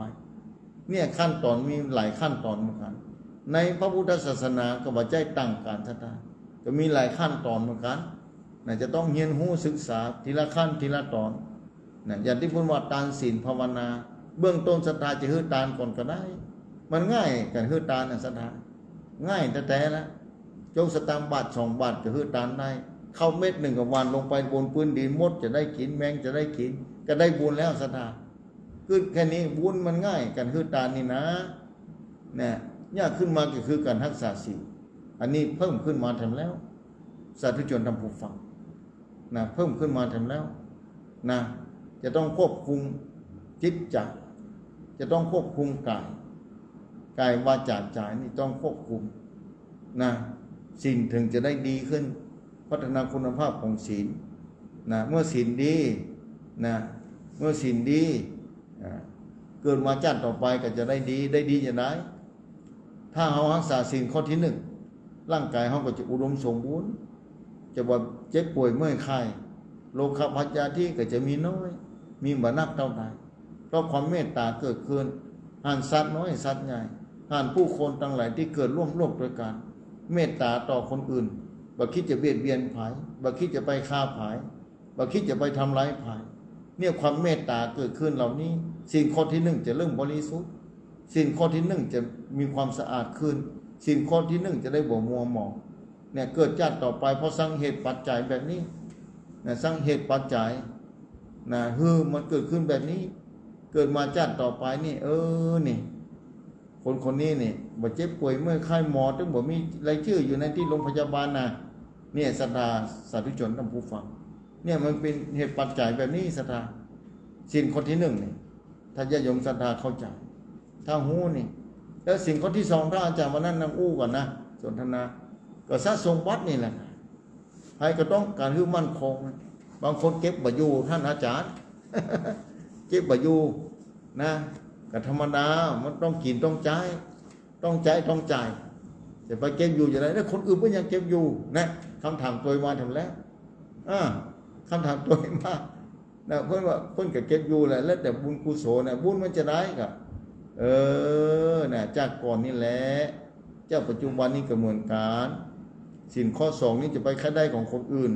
แค่ค่าได้แล้วก็มัวหมองแล้วแต่อย่ามาพูดเตื้ออย่ามาขาดเตื้อนะของเปิ้ลอยู่ที่ท่านน่ะจะไปเคลื่อนย้ายบางคนอาจจะเคลื่อนย้ายไปบัดนั้นได้เอานึกขึ้นได้วางไว้เหียแต่ของย้ายไปแล้วเนี่ยทำให้เจ้าของทรัพย์เจ้าของนั่นน่ะตุกจ่ายทำแล้วซ่อหาบ่ป้ากว่าจะซ่อปลาที่จริงบ่หายเพราะคนเอาไปนึกขึ้นได้แต่บ่วางไว้ที่เก่านี่ทำให้ตุกจ่ายเกิดขึ้นขนาดนั้นสถานเนี่ยความหมองก็เกิดขึ้นแล้วนี่แหละบรรดามันได้เก็บเงินบ่อยู่วันที่เขาเอาของเปิ้นมาโดยบ่ได้รับอนุญาตจากเจ้าของญาโยมศรัทธาเปิ้นก็ตุกของก็หายไปแล้วเนี่ยถึงวันนี้ศรัทธาศีลธรรมขนาดไหนศีลข้อที่สองนี่ยังทรัพย์สมบัติคือมั่นคงยังทรัพย์สมบัติคืออยู่ได้เพราะว่าเรามาได้ไปล่วงละเมิดทรัพย์สมบัติของผู้อื่นนำมาเป็นของตกเก่าหันแล้วบ่เอาละอินดูเปิ้นเป็นเจ้าของเอาขอเปิ้นมือฮื้อจังมันเถอะนี่เป็นธรรมดานี่ถ้าเข้าใจแบบนี้นี่ญาติโยมศรัทธาแล้วข้อสามของท่านอาจารย์วันนั้นกันเนี่ยข้อสามก็เหมือนกันนั่นนะความสามัคคีในครอบครัวความสุขในครอบครัวภัยก็ต้องการความเรียบร้อยในครอบครัวภัยก็ต้องการนะญาติโยมศรัทธาเพราะฉะนั้นอย่าไปละเมิดสิทธิเสรีภาพอย่าไปก้าวก่ายมีศีลมีธรรมนี่มีผัวเดียวเมียเดียวนะรักเดียวใจเดียวแบบนี้จะเป็นดีอย่างยิ่งญาติโยมศรัทธานะญาติโยมศรัทธาเนี่ยเป็นแบบนั้นนะถ้าเราต้องก่อนครอบครัวเราอยู่ดีมีสุขลูกเต้าอยู่ถ้อยฟังกรรมญาติโยมศรัทธาสิ่งข้อนี้จะไปละอย่าไปละเมิดพยายามรักษาจะเป็นดีที่สุดนะครอบครัวจะมีความสุขจะอยู่ดีมีสุขกันต่อไปญาติโยมศรัทธาความมั่นคงในทางความเชื่อก็เหมือนกันนี่เพิ่นบ่เชื่อนะท่านอาจารย์มันเป็นกรรมอันยังนี่คนมาถามน่าศรัทธาเนี่ยคนนั้นไปเพิ่นเชื่อเอานี่จะได้เป็นร้อยเตี้ยเพิ่นบ่เชื่อนี่แหละศรัทธาศีลข้อที่สี่ศีลข้อที่สี่นี้จะยังต้องไตร่ตรองพิจารณาเหมือนกันถ้าไปคิดจะไปจุให้เพิ่นเสียใจจะไปจุให้เพิ่นเสียข้าวเสียของจะไปให้เพิ่นบ่เป็นดีเป็นงามนะพระรู้สึกมาดวาจานี่บางทีทำให้เพิ่นเสียใจพ่องให้เพิ่นเสียการเสียงานพ่องให้ครอบครัวเพิ่นเสียพ่องด้วยกรรมนี่ศรัทธาสาธุชนท่านผู้ฟังข้อนี้เหมือนกันนะเนี่ยบางทีครอบครัวเฮาลำบากจากสิ่งข้อที่นี้ในข้อที่สี่นี่เฮาจะต้องการเพิ่นเชื่อเนี่ยบางทีเฮาไปยุเปิ้นก็ลำบากใจเปิ้นก็ทุกข์ใจถ้าจุเสียเข้าเสียของซ้ำหายนักเหลือเก่าไหลตั้งจุเสียใจบ่พอเสียเข้าเสียของตัวอันยังจะปานนั้นความทุกข์จะเกิดขึ้นมอกดังลองคิดเอาเถอะบางคนไปซื้อข้าวซื้อของวันพุธจะมาฮื้อเนอะวันฮื้อจะเอามานะอาทิตย์หน้าเนอะจะได้เงินที่หันที่นี่บ่เอาฮื้อสักคำนะทำแล้วก็ให้เหลือเก่าออกเหินออกห่างไปเสียตกลงเพื่อนแบบใดกับบัดตามที่ตกลงไว้อันยังจะทุกข์ล่ะศรัทธาถ้าจิตใจบ่ทุกข์สะสมบัติเพิ่นมาจุมาหลอกมาลวงแบบนี้ต้องขึ้นเอาศรัทธานะถึงวันนี้ภัยที่เกิดขึ้นจากบนท้องถนนก็นักนะภัยเกิดขึ้นหลายเรื่องหลายราวเพราะคนขาดสติและปัญญานะสติปัญญานี่จะมีความจำเป็นต่อชีวิตไงศรัทธาศีลข้อที่ห้าก็เหมือนกันศรัทธานะไม่ใช่สุราเมลัยอย่างเดียวเพิ่นว่าของมึนเมาทุกชนิดนะบอกว่ายาบ้ายาม้าเฮโรอีนพงเขาสิ่งเสพติดเนี่ยทำให้ขาดสติทำให้ร่างกายเสื่อมโทรมนี่มันอยู่ในศีลข้อที่ห้านี้ทั้งนั้น ญาติโยมศรัทธาแล้วข่าวคราวต่างๆที่เกิดขึ้นแต่ละวันมีฮื้อได้หันมีฮื้อได้ยินอยู่ตลอดเวลาบ่เว้นว่างในโลกโซเชียลต่างๆสิ่งข้อนี้ก็เหมือนกันศรัทธาเนี่ยข้อนี้อันตรายเหมือนกันนะอันตรายญาติโยมศรัทธาขาดสติขาดปัญญานะสติบ่มีเนี่ยจะอยู่อย่างใดศรัทธาเนี่ยสังคมถึงวันนี้มันอีแบบนั้นอย่างสิ่งข้อที่สองนี่จะเจ้ากูไปกรรมนะเริ่มขโมยเข้าขโมยของมาบอกขโมยร่างกายศรัทธาขโมยร่างกายถึงปันนั้นน่ะศรัทธาเอ๋ยร่างกายเนี่ยภายกับหักร่างกายมนุษย์คนเฮานี่นะร่างกายภายในเนี่ยในท้องเฮานี่มีอย่างพ่องศรัทธาลองขึ้นพอตอนนี้ที่ฟังเนี่ยในท้องมีอย่างพ่องมีตับแม่งก่อนมีไตแม่งก่อนมีลำไส้แม่งก่อนมีหัวใจแม่งก่อนเนี่ยศรัทธาเดี๋ยวนี้ลงข่าวว่าละอ่อนหายไปพ่องคนใหญ่พ่องบอกว่าหายไปพอดีไปในร้านที่ห้านในงานที่ห้านขาดสตินอนหลับไปตื่นขึ้นมากำเนิดต้องโดนผ่าตัดไปแล้วตายให้ไปครั้งหนึ่งลองขึ้นพอศรัทธาขโมยตายไปครั้งหนึ่งเว้ยศรัทธาเอ้ยอันยังจะปันนั้นโลกปัจจุบันนี้มีถึงขนาดนั้นแล้วภัยธรรมชาติจะบ่มีหรือจะเป็นไปได้หรือเพราะฉะนั้นญาติโยมศรัทธาจิตใจมนุษย์ถึงวันนี้เหี้ยมโหดอำมหิตขนาดนั้นน่าเป็นห่วงขนาดนั้นเนี่ยศีลธรรมไม่กลับมาโลกาจะวินาศศีลธรรมระเบิดปิกมาโลกจะวินาศโลกจะเสียหายขนาดไหนภัยธรรมชาติก็จะเกิดขึ้นสิ่งต่างๆก็จะเกิดขึ้นนักศรัทธาได้หันแล้วนะน้ำท่วมพายุถล่มแผ่นดินไหวนะฝนฟ้าตกมาถูกต้องฤดูกาลขนาดนั้นศรัทธาลงพายุมาบ่เหมือนเปิ้ลพายุอันอย่างสปักอย่างมาทำให้มนุษย์เสียชีวิตลงไปอุทกภัยพ่องปัทวีภัยพ่องอาคีภัยพ่องวัตภัยพ่องมนุษย์ภัยพ่องโจรละภัยพ่องภัยเกิดขึ้นสปักอย่างเนี่ยญาติโยมศรัทธามันเกิดขึ้นแบบนั้นแต่ในยุคปัจจุบันนี้เนี่ยมานั่งอู้กับศรัทธาเรื่องสถานการณ์ตึงวันนี้ทั้งนั้นแหละอาทิตย์หนึ่งมาปากันเหตุเดือนหนึ่งศรัทธาสาธุชนทำผู้ฟังมันนั่งปาอู้กันแบบนี้แหละเนี่ยเมื่อไหนมาเดือนอาทิตย์หนึ่งปาขันมันเตื้อกับไม่ได้มาเหี้ยต้องขออภัยศรัทธาตัวเนาะมันเตื้อกับบัดตานแต่อยู่บนดอยกับอินเทอร์เน็ตบัดดีแผ่นดินไหวมาแล้วเสาอากาศส่งสัญญาณส่งสัญญาณมันเสียไปพ่องแล้วถ้าศรัทธาโทรไปเมื่อใดเนี่ยฟังได้ประมาณสัก70%นี่บัดชัดเจนดีเท่าที่ควรวันนี้ศรัทธาโทรมาหลายสายมันเตื้อฟังได้บัดชัดเจนนั่นศรัทธาสาธุพอเวลากระจายจะหมดแล้วประกาศข่าวสารงานบุญวันที่19วันพุธศรัทธาวันพุธนี้งาน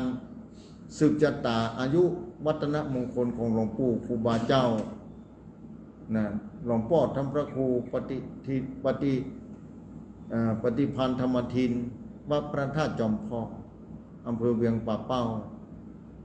เจริญพรเรียนเจอเนื้อศรัทธามีโอกาสมีเวลาไปไหว้สาหลวงปู่นี่ผ่านร้อนผ่านหนาวนะผ่านการเวลามาเมื่อหนักใจชีวิตในร่มกาสาวพัฒน์ประกาศพระพุทธศาสนาออกอากาศยามค่ำคืนราตรีเพื่อญาติโยมศรัทธาได้ฟังได้ยินเสียงธรรมะถึงเวลาอายุอานามมาถึงตอนนี้80 กว่าปีแล้วอยากจะปันนั่นศรัทธานี่ได้เวลา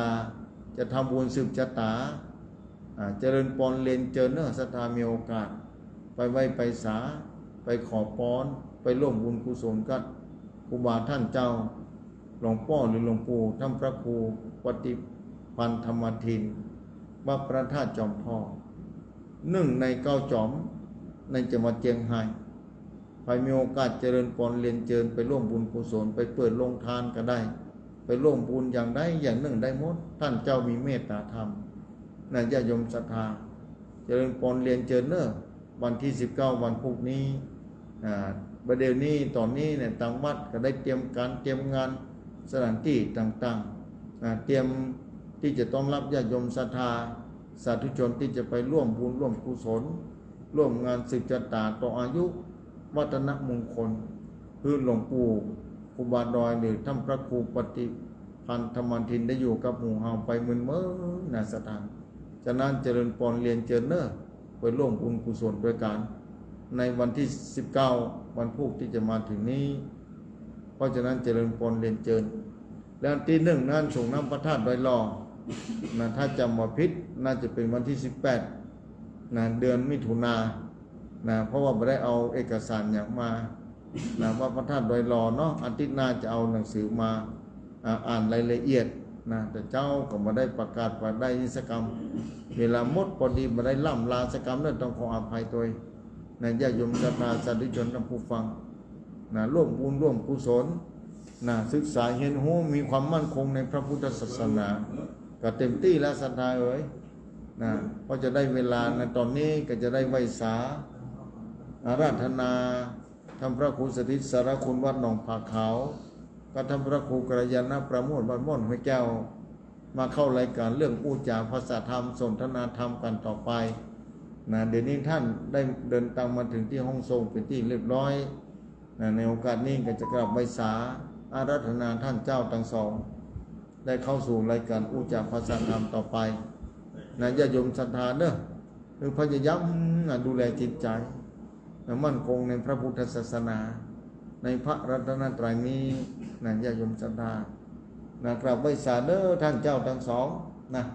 นิมนต์ไหว้สามาเข้าสถานีตอนนี้ได้เวลาแล้วนะญาติโยมศรัทธาจะรอฟังนะญาติโยมศรัทธาเด้อรอฟังท่านพระครูทั้งสองเอาไหว้สาเด้อเอาท่านพระครูกัลยาณประโมทเข้าก่อนเอานิมนต์นะนั่นนิมนต์เลยเจ้าจะอู้ พูดจ๋าเปิดเนอเจเจ้าหน้าที่นี่เปิ้นดีนะเจ้าหน้าที่นี่หายากเจ้าหน้าที่แบบนี้โซ่ไปใจปาเด้อนั่นดูแลควบคุมสถานีเป็นอย่างดีเขียนไปเถอะหายากนั่นต้องขออนุโมทนาด้วยเนอะนั่นญาติโยมศรัทธาเอาเปิดไมค์กันเด้อ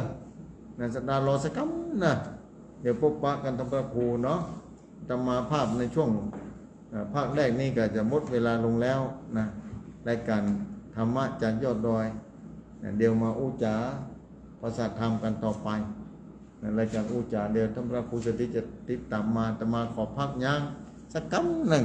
นะเดี๋ยวจะเข้ามาสนทนาอู้จาเอาไว้สานะหมอเนอร์นี่ท่านพระครูกัลยาตุนนี่เนอนี่หมุนได้เลยสาธุขอกับไหว้สาครูบาอาจารย์ที่ฟังรายการไหว้สาอาจารย์ทั้งสองครับผมสาธุอาจารย์วรรณชัยชยานันโทท่านอาจารย์ครูสถิตสารคุณวันนี้มาพร้อมเพียงเรียงหน้าทั้ง3 ตน 3 องค์บางอาทิตย์ก็ไม่ได้มาพร้อมเพียงกันถ้าญาติโยมพ่อแม่ศรัทธาก็ถามกันห่างหายไปบางทีมันก็ความพร้อมหลายด้านหลายอย่างเนาะศรัทธาญาติโยมก็ได้ฟังท่านอาจารย์ได้ธรรมะไปหลายอันหลายอย่างก็เป็นว่าได้มาพบปะกันกับเพื่อพ่อแม่ศรัทธาได้ง่อมได้เหงาได้ยินน้ำเรียงเสียงปากของครูบาอาจารย์ที่จำได้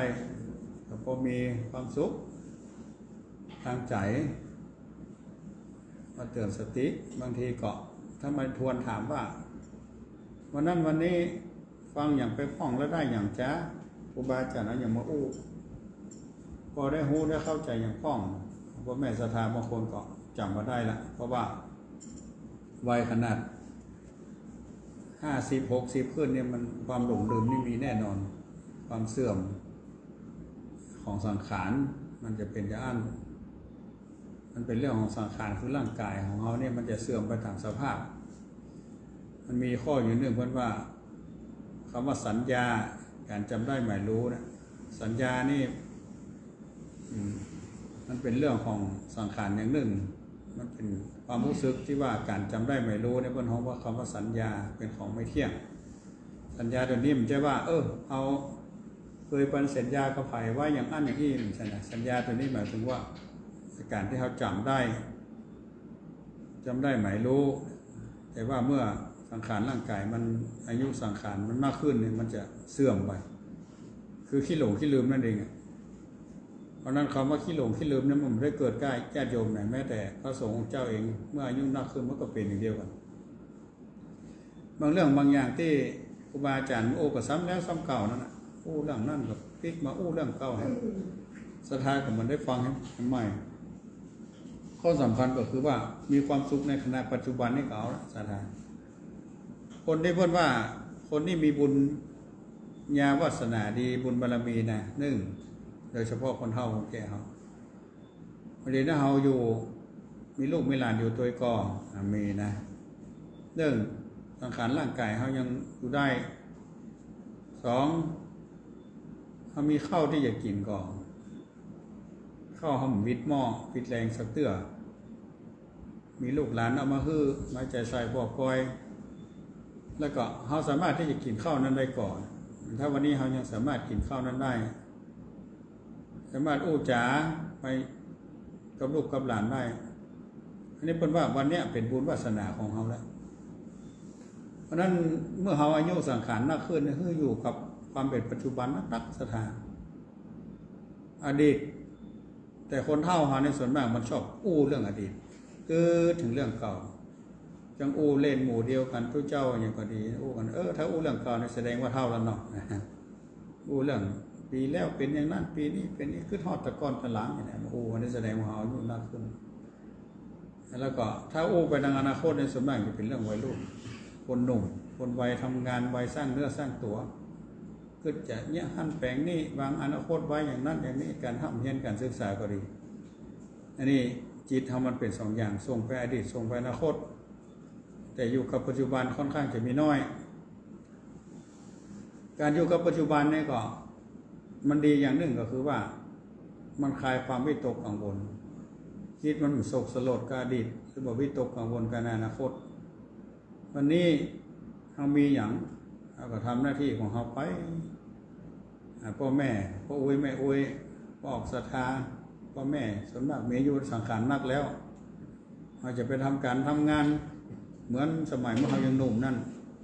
สอบว่าหาเงินมันก็บ่ใช่เรื่องแล้วเพราะมันมาถึงเวลาที่เราจะต้องพักต้องยั้งเราใครพักใครยั้งร่างกายมันก็ตึงบื้อบางคนนี่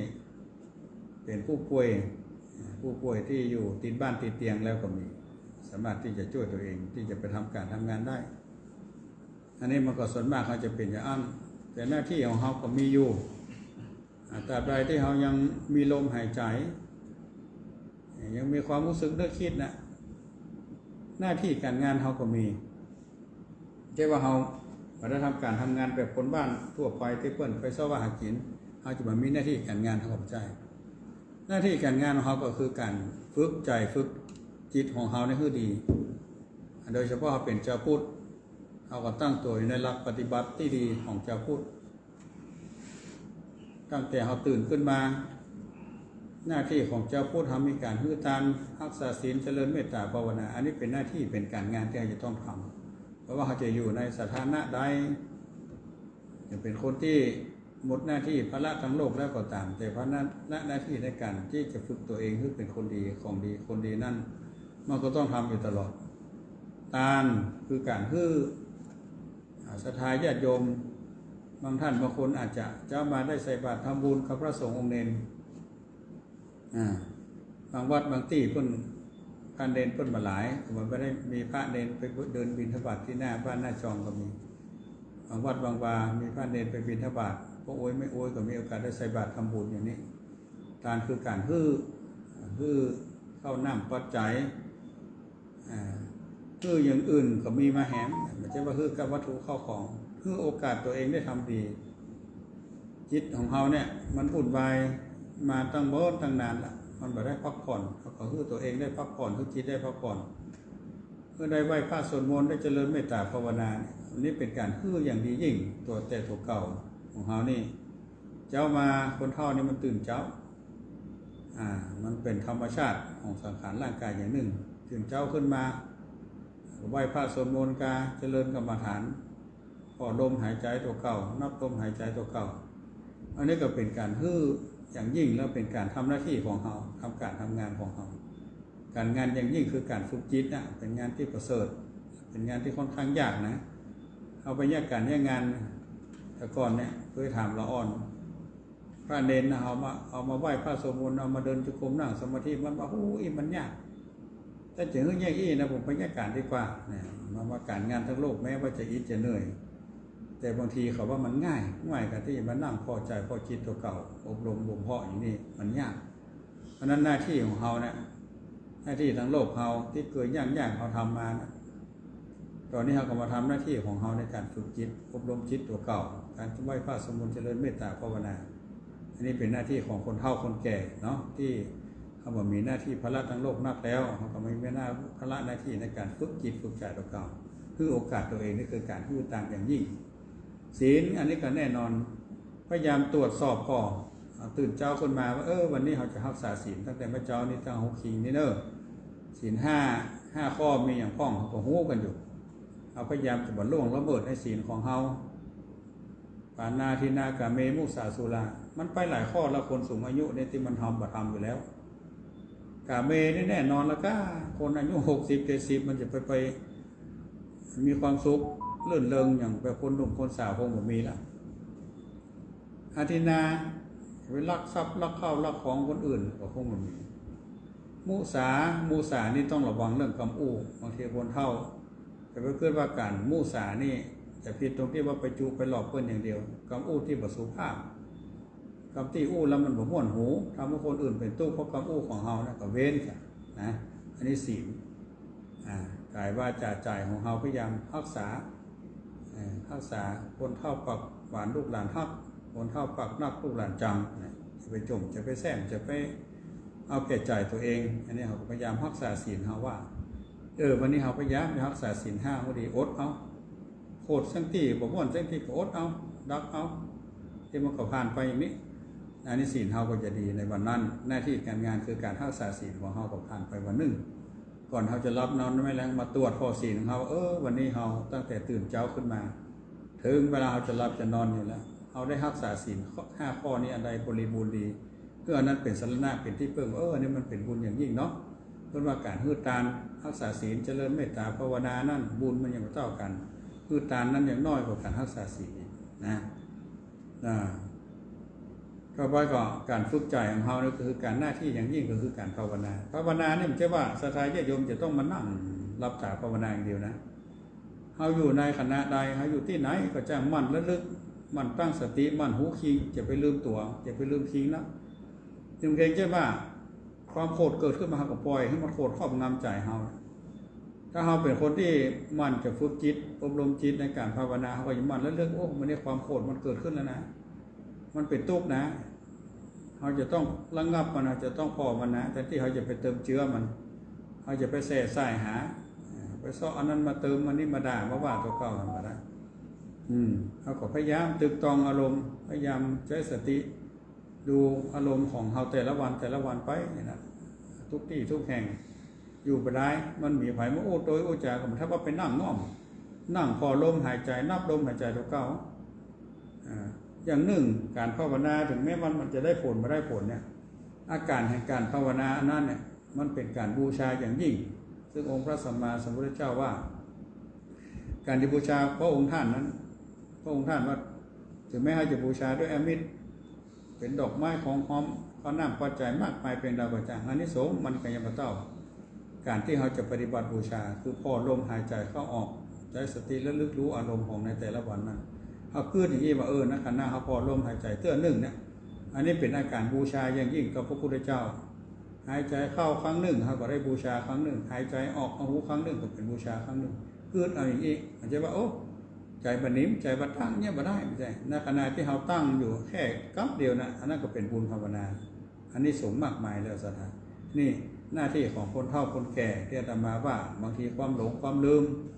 ความชราภาพกำแรงเขาอ่อนล้าหรือว่าเขาเจ็บเขาป่วยแล้วเขาจะไปทำการทำงานอย่างอื่นมันไม่ได้เขาจะไปจดไปจำไปท่องบนสวดมนต์อย่างที่มันยาวจะไปยังมันก็ไม่ได้ขี้ลืมแล้วเขากับมานั้นทำหน้าที่ของเขาเนี่ย3 อย่างที่อาตมาว่า การฮึดตามรักษาศีลเจริญเมตตาภาวนาในชีวิตประจำวันของเราตั้งแต่เจ้าขึ้นมาจนเรารับไปอันนี้ก็ถือว่าเราได้ทำการงานของตัวเก่าตามที่เราปึงควรแก่สถานะของเราเนาะเท่าที่สังขารและร่างกายจะเอื้อมหน่วยและโอกาสเอื้อมหน่วยเราก็ทำไปใจเนาะสุดท้ายจะเดี๋ยวมันมาขอฝากไปต่ออีกก่อนต่อไปจะคือได้พบปะกับท่านอาจารย์ท่านครูสถิตและสารคุณได้ปากกับพ่อแม่สถายญาติโยมเนาะขอนิมนต์ครับผมขอนอบน้อมแด่พระรัตนตรัยพระแก้วเจ้าทั้งสามประการ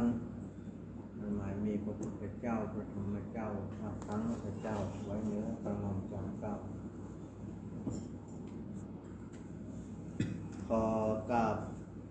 คารวะแสดงความเคารพและนับถือมายังครูบาอาจารย์พระสงฆ์องค์สังฆเจ้าที่ฟังรายการนี้อยู่ที่วัดที่วาทุกรูปทุกตนทุกองค์ด้วยความเคารพและนับถือเป็นอย่างสูงยิ่งขอแสดงความนับถือมายังท่านพระครูปริยานประโมทที่อยู่ห้องส่งพร้อมกับท่านพระอาจารย์มณชัยชยานันโทที่อยู่ห้องส่งห้องสันณขณะนี้ด้วยความนับถือครับผมขอความผาสุกร่มเย็นและความเจริญในธรรมถึงได้บังเกิดมีกำมลบรรดาศรัทธาท่านสาธุชนพ่อแม่เฒ่าแก่ปีป้าหน้าอาลูกเต้าเหล่าล้านจุกูทุกคนจู้อย่าน้อยใจยิงที่เปิดเครื่องวิทยุมาฟังก็ดีที่ฟังทาง Facebook Live ขอทาง Facebook Live ของทางสถานีวิทยุ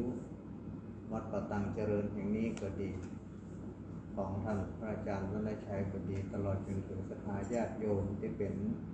เพื่อนใน Facebook Live ได้ก็เกี่ยวเอาขึ้นของท่านอาจารย์มณชัยก็ดีขึ้นสีขาวนี่ก็ดีไปออกไปฟังร่วมกันเพื่อนฝูงได้รับฟังกันวันนี้ก็ถือว่าเป็นวันอาทิตย์ในช่วงกลางเดือนของเดือนพฤษภาคมอาทิตย์ที่18เดือนพฤษภาคมปีพุทธศักราช2568ซึ่งในตอนนี้ก็ล่วงลุมาถึงเดือนที่5ของปี2568แล้วจากเดือนหน้าก็เป็นเกินปีเดือนที่6ซึ่งก็เตรียมตัวกันเดือน2 เดือนก็ถือว่าจะเตรียมเข้าภาษากันตอนนี้เดือน8แฮม7 ค่ำวันพุธนี่ก็เป็นวันศีลวันพระเดือน8แฮม8 ค่ำซึ่งเดือน8แฮม8 ค่ำก็ถือว่าเป็นวันอัฐมีบูชาเป็นวันที่พระองค์ได้ดับขันธปรินิพพานในเดือน8เพ็ญ8 เหนือเฮาแล้วก็7 วันก่อนเป็นการปลงศพพูดง่ายๆเนาะศิระร่างสังขารขององค์สมเด็จพระสัมมาสัมพุทธเจ้าเป็นอัฐมีบูชาดังนั้นการที่หมู่เฮาเจ้าพุทธทั้งหลายที่ได้ร่วมกันเคารพนับถือในพระคุณของพระแก้วเจ้าทั้ง3ก็ดีพระแก้วเจ้าทั้ง5ก็ดีก็ได้ระลึกถึงก่อนเปลี่ยนกันตามอัตภาพของใครของมันมาตามลำดับเราก็ได้ไปประพฤติปฏิบัติตามกำลังของใครของมันตามที่ครูบาอาจารย์ทั้งพระอาจารย์มณชัยก็ดีท่านครูปริยานประโมทก็ดีจะได้พูดได้เคยไปเอาเกิดมาเพื่อมาเป็นการฝึกฝนเอายังต้องต้นเตียวในโอฆะวัฏฏะสงสารกันนั่งอยู่เห็นยาวนานกว่าที่เราจะเข้าสู่ความหลุดพ้นเข้าสู่อมตะมหาเนรปานกันดังนั้นการฝึกฝนนี้จึงมีความจำเป็นอย่างยิ่งว่าเราฝึกเป็นประจำทำเป็นประจำเราก็จะทำให้เรานั้นมีความคล่องชำนิชำนาญในการที่จะระวังกายระวังวาจาระวังจิตใจของเราเพิ่มเติมเสริมต่อไปเรื่อยๆนั่นก็คือการที่เราสร้างสมส่งเสริมเพิ่มเติมเอาเข้าใจว่าสิ่งที่เราบอกรู้ต่างๆนานาในอดีตเมื่อเราสั่งสมฝึกฝน ได้ยินได้ฟังครับก็เอามาใจเพื่อเป็นคุณเป็นประโยชน์ต่อตนตัวของเรามันก็เหมือนอย่างกับเราเรียนหนังสือเมื่อเราเรียนหนังสือมันก็เริ่มตั้งแต่กกาขอขาขึ้นมาตั้งแต่ประถมอนุบาลประถม1 2 3 4 5 6เมื่อความรู้ความชำนิชำนาญมันเกิดขึ้นมันก็จะทำให้เรานั้นมีความเข้าใจตอนแรกๆเราเข้าใจว่าประถม1มันยากแต่เราขึ้นประถม2แล้วเอาผ่านประถม1มาแล้วทำไว้หลังพอทั้งหลังประถม1มันง่ายประถม2ยากถึงละประถม3ขึ้นประถม4ประถม5ประถม6ก็ดีเนี่ยพอตั้งหลังไว้พอตั้งหลังง่ายไปหมดดังนั้นอยู่ที่เราที่เริ่มต้นถ้าว่าเราเริ่มต้นผ่านกระบวนการทำเพียรศึกษาแล้วก็เอาไปใจถ้าว่าเราไปใจสิ่งที่เราเคยว่ายากนะตอนที่เราทำใหม่ๆนะมันก็เป็นเรื่องง่ายเพราะเราทำเป็นนิจศีลทำเป็นประจำสิ่งที่ผ่านมานั่นที่เราว่ามันยากตอนแรกๆนะมันก็เป็นเรื่องง่ายถ้าเราทำเป็นประจำทำเป็นนิสัยเมื่อทำเป็นนิสัยมันก็กลายเป็นเรื่องปกติธรรมดาอุปนิสัยจะแนบแน่นมันก็จะข้ามภพข้ามชาติของเราไปหมดสิ่งที่เราเคยว่ามันเป็นสิ่งที่ทุกข์ที่ยากมันลำบากมันก็จะเป็นสิ่งที่ธรรมดาเหมือนอย่างเราผ่านการสอบขึ้นจันทร์ไปตามลำดับดังนั้นธรรมะของพระองค์สมเด็จพระสัมมาสัมพุทธเจ้านั้น เป็นธรรมะที่ใจได้ตั้งแต่ประถมจนถึงจบเข้าสู่พระนิพพานนั่นแหละมันก็ต้องผ่านกระบวนการอะไรอย่างหลายอย่างแรกๆมันก็ว่าอย่างแต่เมื่อเรียนผ่านไปแล้วศึกษาห้ามเรียนแล้วก็พึ่งปฏิบัติไปแล้วเป็นประจำมันก็เป็นเรื่องง่ายมันง่ายสำหรับคนที่ฝึกและจะยากสำหรับคนที่มาเคยฝึกดังนั้นการอะไรอย่างก็ตามที่เราได้ยินได้ฟังก็ดีแต่พอพึ่งปฏิบัติก็ดีนะทุกสิ่งทุกอย่างมันไม่ใช่เรื่องที่มันจะบังเอิญจะเกิดขึ้นปุ๊บปั๊บทีเดียวมันก็ต้องใช้เวลาในการฝึกฝนอบรมอยู่เป็นประจำถ้าทำเป็นประจำเรื่องที่ยากมันเป็นเรื่องที่ง่ายดังนั้นเรื่องทานศีลภาวนาอย่างต่างๆนานาเนี่ยการทานคือสิ่งของที่เขาเป็นอมิสตางของนอกกายอย่างที่ท่านอาจารย์วรรณชัยว่าเป็นของที่ทำได้ง่ายเราอยากจะทำบุญคือตานแค่จกสตางค์มาบาท2 บาท4 5 บาทจะคือตานแก่สุสงฆ์องค์สมณเณรยาจกคนขอช่วยสงเคราะห์อนุเคราะห์สร้างเป็นยุทธยาตาคนนี้บอกบุญท่านนี่ปากกาเครื่องไปตามหน้าบ้านหน้าจอของเราพอดีกันจอฟ้ากาแห่เจ้าฟ้าชัดอย่างต่างๆเราก็ทำบุญไปเป็นเรื่องง่ายถ้าทำเป็นประจำมันก็เหมือนกับว่าเราทำอยู่ในจิตในใจของเรามันเป็นเรื่องง่ายไปเป็นเรื่องง่ายไปคนที่เคยทำเป็นประจำก็เป็นเรื่องปกติแต่ถ้าคนไม่เคยทำเนี่ยอย่างคนที่ต่างถิ่นต่างแดนคนที่มานับถือพุทธศาสนาก็ดีถือว่าเป็นเรื่องยากแต่หากนะเป็นเรื่องบางทีบางครั้งเป็นเรื่องตลกยังเคยได้หันคลิปเหมือนกันนะว่าบางคนก็ว่าถ้าหันทุกเจ้าพระเนรบิณฑบาตมาแล้วคนขี้เกียจขี้ค้านมีกำลังวังชาดีแต่จะได้ว่ามาขอเพิ่งกินแล้วไปเยี่ยมอย่างหันไปเยี่ยมอย่างทำการทำงานอย่างกระทำอยู่ทุกอย่างบางคนก็ว่าอีกนั่นก็คือคนไม่ได้ศึกษาเกี่ยวกับพุทธศาสนาคนที่ไม่ได้รู้ไม่ได้เข้าใจหลักในการประพฤติปฏิบัติของชาวพุทธหรือนักบวชมันมีอาชีพที่จะไปทำการทำงานทำให้สวยๆอย่างนี้เป็นต้นดังนั้นเมื่อชาวพุทธเขาได้หันพระสงฆ์องค์สมณเณรบิณฑบาตมันเป็นเรื่องที่น่าสรรเสริญยกย่องเป็นน่าสรรเสริญยกย่องเป็นอย่างยิ่งที่เสียสละพระเจ้าพระสงฆ์องค์สมณเณรที่เสียสละมาบวชเนี่ยมันไม่ใช่เรื่องง่ายๆกว่าที่เขาจะมาบวชมาฝึกฝนอบรมศึกษาห้ามเรียนเอาพระธรรมคำสอนที่เราศึกษาห้ามเรียนนะมาแจกจ่ายผู้คนรู้ผู้คนเข้าใจผู้คนได้ประพฤติปฏิบัติตามกองวัดปฏิบัติของฝ่ายของมันเพราะว่าเป็นนักบวชก็ฤหัสก็ตามก็จะมีธรรมะประจำของตัวพระสงฆ์องค์สังฆเจ้าก็ตั้งศีล ศีลสมาธิปัญญาสถานเจ้าบ้านก็ทานศีลภาวนามันก็แตกต่างกันไป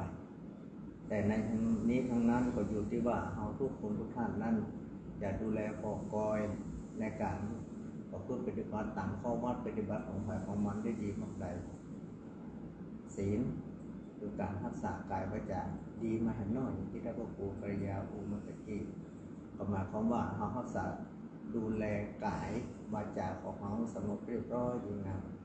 ส่วนใจนั้นก็ต้องฝึกฝนด้วยการเจริญเมตตาภาวนาคือการเจริญสมาธิเพื่ออบรมใจซึ่งเรื่องใจนี่เป็นเรื่องที่เราสามารถที่จะมาบอกมาจี้มาแจงได้หันเป็นตัวเป็นตนได้ว่าใจไปสงบใจไปบ่สงบใจไปดีใจไปให้เอาหูด้วยตนเองพระพุทธองค์ก็เหมือนกันเหล่าอัครสาวกก็ดีสาวกทั้งหลายก็ดีอรหันตสาวกก็ดีอริยะบุคคลชั้นต้นชั้นกลางชั้นปลายก็ดีก็สำเร็จด้วยการบำเพ็ญเพียรทางใจเป็นที่สุดคือการตัดบ่วงกิเลสต่างๆเอาไปคิดจัดใจเพื่อมันโมดใส่ไว้ยะเกลี้ยงกล่อมจนมันมีไอ้อย่างคล้องมันมีไอ้อย่างปากเรียกไอ้อย่างหน้ากองใจก็คือความสงบเรียบร้อยของใจสงบนิ่งไอ้อย่างจะมากกระทบกระเทือนไอ้อย่างก็ตามก็หูตัดไปหูตัดไปหมายความว่าความโลภก็ดีความโกรธก็ดีความหลงผิดว่าเข้าใจในธรรมอย่างของแท้ก็ดีนะก็มดเสี่ยงไปเป็นวาระโอกาสสุดท้ายอันนี้ก็คือการที่เราศึกษาทำเฮียนและนำมาประพฤติปฏิบัติตามขั้นตามตอนจากคนที่จี้ที่ทีในระดับต้นชั้นประถมเอาผ่านแล้วเป็นเรื่องง่ายจากคนที่แบบเคยกินตาลก็ตาลง่ายขึ้นจากคนที่จี้ที่ทีผมรู้สึกว่าจะเป็นคนที่มีความเสียสละเพิ่มขึ้นจากคนที่สูงขึ้นไปกว่านั้นนั่นคือการรักษาศีลเมื่อก่อนโอ้ว่ามันห้ามว่ามันศีลยังละต้องไม่ใช่ต่างอย่างขาข้าต้องไปทำมาหากินใส่เบ็ดใส่ห่ายใส่ไซกันไปทำมาค้าขายการที่สิ่งที่ทำต่างๆต้นห้องว่ามิจฉาวานิชฌามีอยู่ขายเหล้าขายยาก็อย่างนี้เป็นต้นแต่เมื่อเข้าใจในธรรมแล้วโอ้นั่นเป็นเหตุในการทำเขาสูญสิ้นความเป็นมนุษย์เนิ่นคือยาพิษคือกับคนอื่นได้กินเนี่ยอันตรายถึงชีวิตเนิ่นมันจะเป็นอันตรายแล้วก็จะเป็นบาปเป็นกรรมเป็นเวรเป็นกรรมของเขาสืบไปตั้งหน้าเนิ่นถึงแม้ว่าเขาบอกกินแต่เขาเป็นคนขายคนอื่นได้กินเขากินไปแล้วเป็นเรื่องของเขาไม่ใช่ถ้ามันมีต้นเหตุมันมีคนขายคนมีคนซื้อกินเมื่อคนซื้อกินไปแล้วเนี่ยบางทีบางครั้งเนี่ยไปสร้างความเดือดร้อนเสียหายตั้งแต่ครอบครัวพ่อแม่ภรรยาลูกเต้ามันมีอยู่ดังนั้นการที่เรายุติมาเป็นมิจฉาวานิชฌาค้าขายชีวิตมนุษย์ค้าขายยาพิษง่วนต่างๆอาวุธเข็มฆ่าก็ดีทางตรงก็ดีทางอ้อมก็ดีที่คนไปฆ่าคนหรือว่าไปทำร้ายคนที่เสียสติที่เสียปัญญาก็ดีก็ล้วนเป็นเหตุจากการที่เราคิดมาละเอียดถี่ถ้วนดังนั้นการที่เราได้อยู่ได้กินอะไรอย่างต่างๆนั้นเนี่ยไปทำที่เราได้มีความรู้สึกนึกคิดอย่างต่างๆนานาขึ้นมายิ่งโลกในปัจจุบันนี้เป็นโลกแห่งการเทคโนโลยีสมัยใหม่มันเกิดขึ้นนะเราจะไปเป็นคนหูเบานั่นก็คือการเจริญปัญญา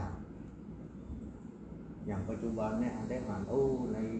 โลกโซเชียลอะไรอย่างต่างๆเป็นหูพระพุทธรูปการหูศาสดาเกิดศาสนาอื่นกันมาชกต่อยกันทุกเจ้าต่อยกับเจ้าบ้านลูกหัวทุกเจ้า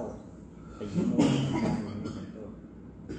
ต่อไปโลกของ AI โลกโซเชียลต่างๆโลกของ AI เนี่ยมันจะทำงานแต่งคนเอาเข้า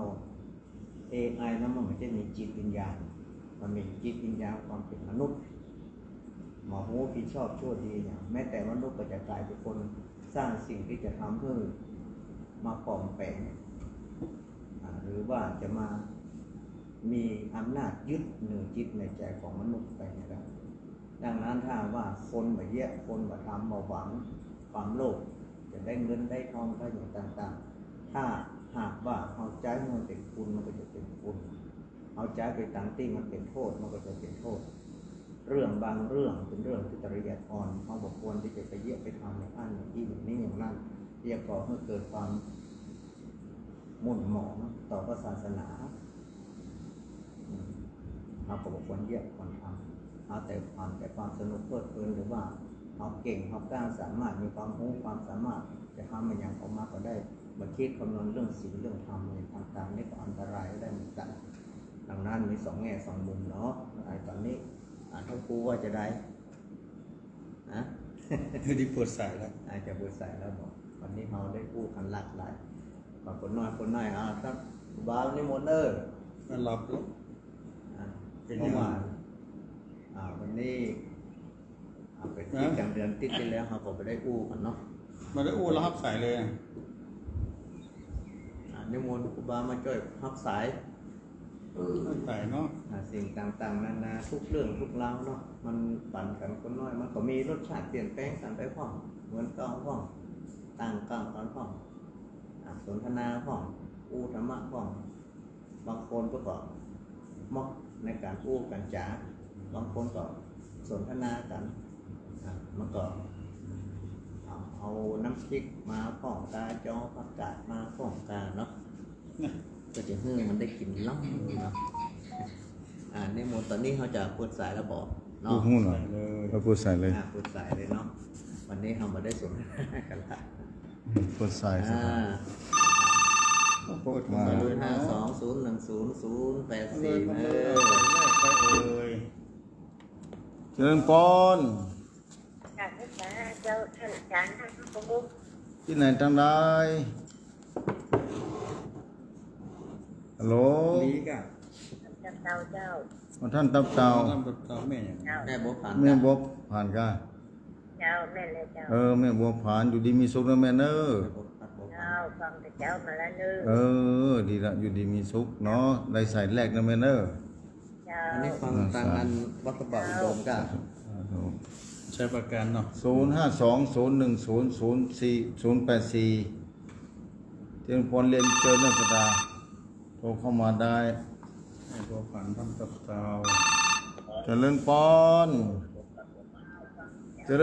ฟังทางโทรศัพท์เนอะ ไว้จ่ายเจ้า สมเล้งแม่อย่าง แม่ที่ไหนก็ เจ้า แม่ก็ แต่งท้องมันต่างแต่มันคือยังมือเราไม่ได้โถ โอ้ เจ้า เหมือนนักแกได้ไหมเนาะนั่นไม่ใช่ ในคืนนี้เข้าใจดีเจ้าจัดดี ชัดเจนดีนะแม่เนาะ เจ้าไว้จ่ายเจ้ากำลังใจถึงการเดินตามอกนะเจ้า สาธุ เมืองปานก็ อำเภอดอกคำใต้ ดอกคำไทย 052010084นะ โทรเข้ามาเนอะสถานสาธุชนนะผู้ฟัง คนทั้งสาม เจริญพร เจ้าได้ทั้งคู่ แม่อุ้ยอิน แม่อุ้ยอินเสมอเนาะแม่เนาะแม่สับเสมอแม่บังเรดิโอเนาะอยู่ดีมีสุขนะแม่เนอะ ฝนตกครับ ฝนตกแม่ตกแต่ที่นี่บ่ตกหรือเจ้า ตอนนี้ประตูละ ใหญ่เด้อ บุญรักษาเนอะ ท้องวันนั้นก็เรื่องเหมือนกันเลย 052010084เจริญพรเรียนเจริญเนอะศรัทธาเจริญพร อยากได้สัตว์เจ้าท่านพระอาจารย์ท่านพระครูท่านสัตว์ลูกสัตว์ตนเจ้า แม่คอง แม่สีทอน เจ้าเรื่องสีทอนฝนตกกระทั่ง แม่ พุทธสิกิริตก2 ยก 3 ยกวันนี้ จ้ะ ตกนักขนาด เรื่องของฝนตกเจ้า อ๋อ นี่น้ำน้องเนื่อตะกี้นะ เจ้าวิทยุกระดังแล้วเนอะแต่ฟังสังเกตต่างหลายนี่ วิทยุบนดังแล้ว เจ้า อยู่ดีมีสุขนะอยู่ดีมีสุขนะแม่เนอะ ไว้สาเจ้า สาธุเนอะ ฝนถ้าจะตก แม่สีทอง ฝนถ้าจะตก ไปฟังทางแฟกไลน์เอาทางฝนถ้าจะตกนั้นเปิดมาได้ 052010084 เปิดโอกาสที่โทรเข้ามาเต็มที่เนี่ยสัตดาสัตว์ชนท่านผู้ฟังเนอะ รับไปหมดแล้วก็อันนี้ เจริญพร ไว้สาเจ้าท ทุกเจ้าทั้งสามก็ได้ องค์เจ้า สามองค์สามองค์ แม่ โทรจากที่ไหนแม่ตั้งไหน ไอ้ประกาศแม่บัวผินเจ้า แม่บัวผินชัยประการ บ่ผีน เจ้าคงทำจ้ะ โมทนาเนวันปงตำ เนาะ เจ้าไว้สาเจ้า ฟังกันนักก่อนชัยประการถ้าจะฟังนักอยู่ ส เนาะ ถานีใด ฮะ แม่ฟังสถานีใด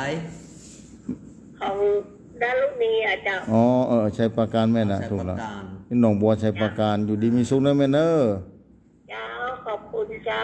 หวัดดีเจ้าบุญทักษาถึง3 ตน 3 องค์นะเจ้า เงินกันนะแม่เนอสุขภาพแข็งแรงเนอ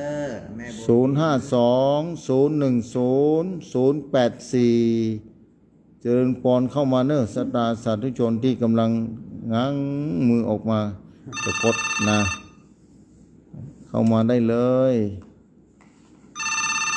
เจริญปอน เจ้า แต่ที่ไหน กำลังใจท่านนะแก่แล้วแม่เหมาะตัวนะคะแม่บุญนักเจ้า ที่ไหนก็แม่อยู่ที่ไหน แม่บุญนักบ้านนาแจ้อำเภอแม่ม้อจังหวัดลำปาง สาธุแม่บุญนัดบ้านนาแจ้อำเภอเมืองจังหวัดลำปางท่านพระครูเขียนกำเนิด เจ้ แม่ แม่เหมาะเจ้า อำเภอแม่ม้อจังหวัดลำปาง เจ้า บุญทักษะแม่เนอ 052-010-084 อันนี้หมดไม่ได้ยินสักคน เพิ่นมาอยู่มานะเจ้าละ นี่บุญน็อตนี่นะ บุญนัก แม่นแม่นเจริญปอน ไว้ตาเจ้าอีแม่บัวจัดบรรหลวงในท่าลำปางไปเด้อ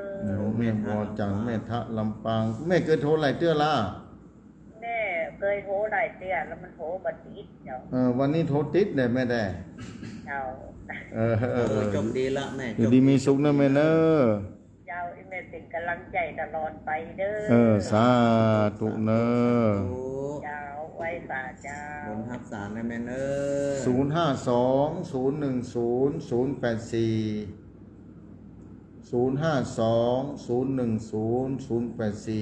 ฝุ่นถ้าจะตกเนาะแต่ถ้าจะเมานอนหลับไปแล้วก็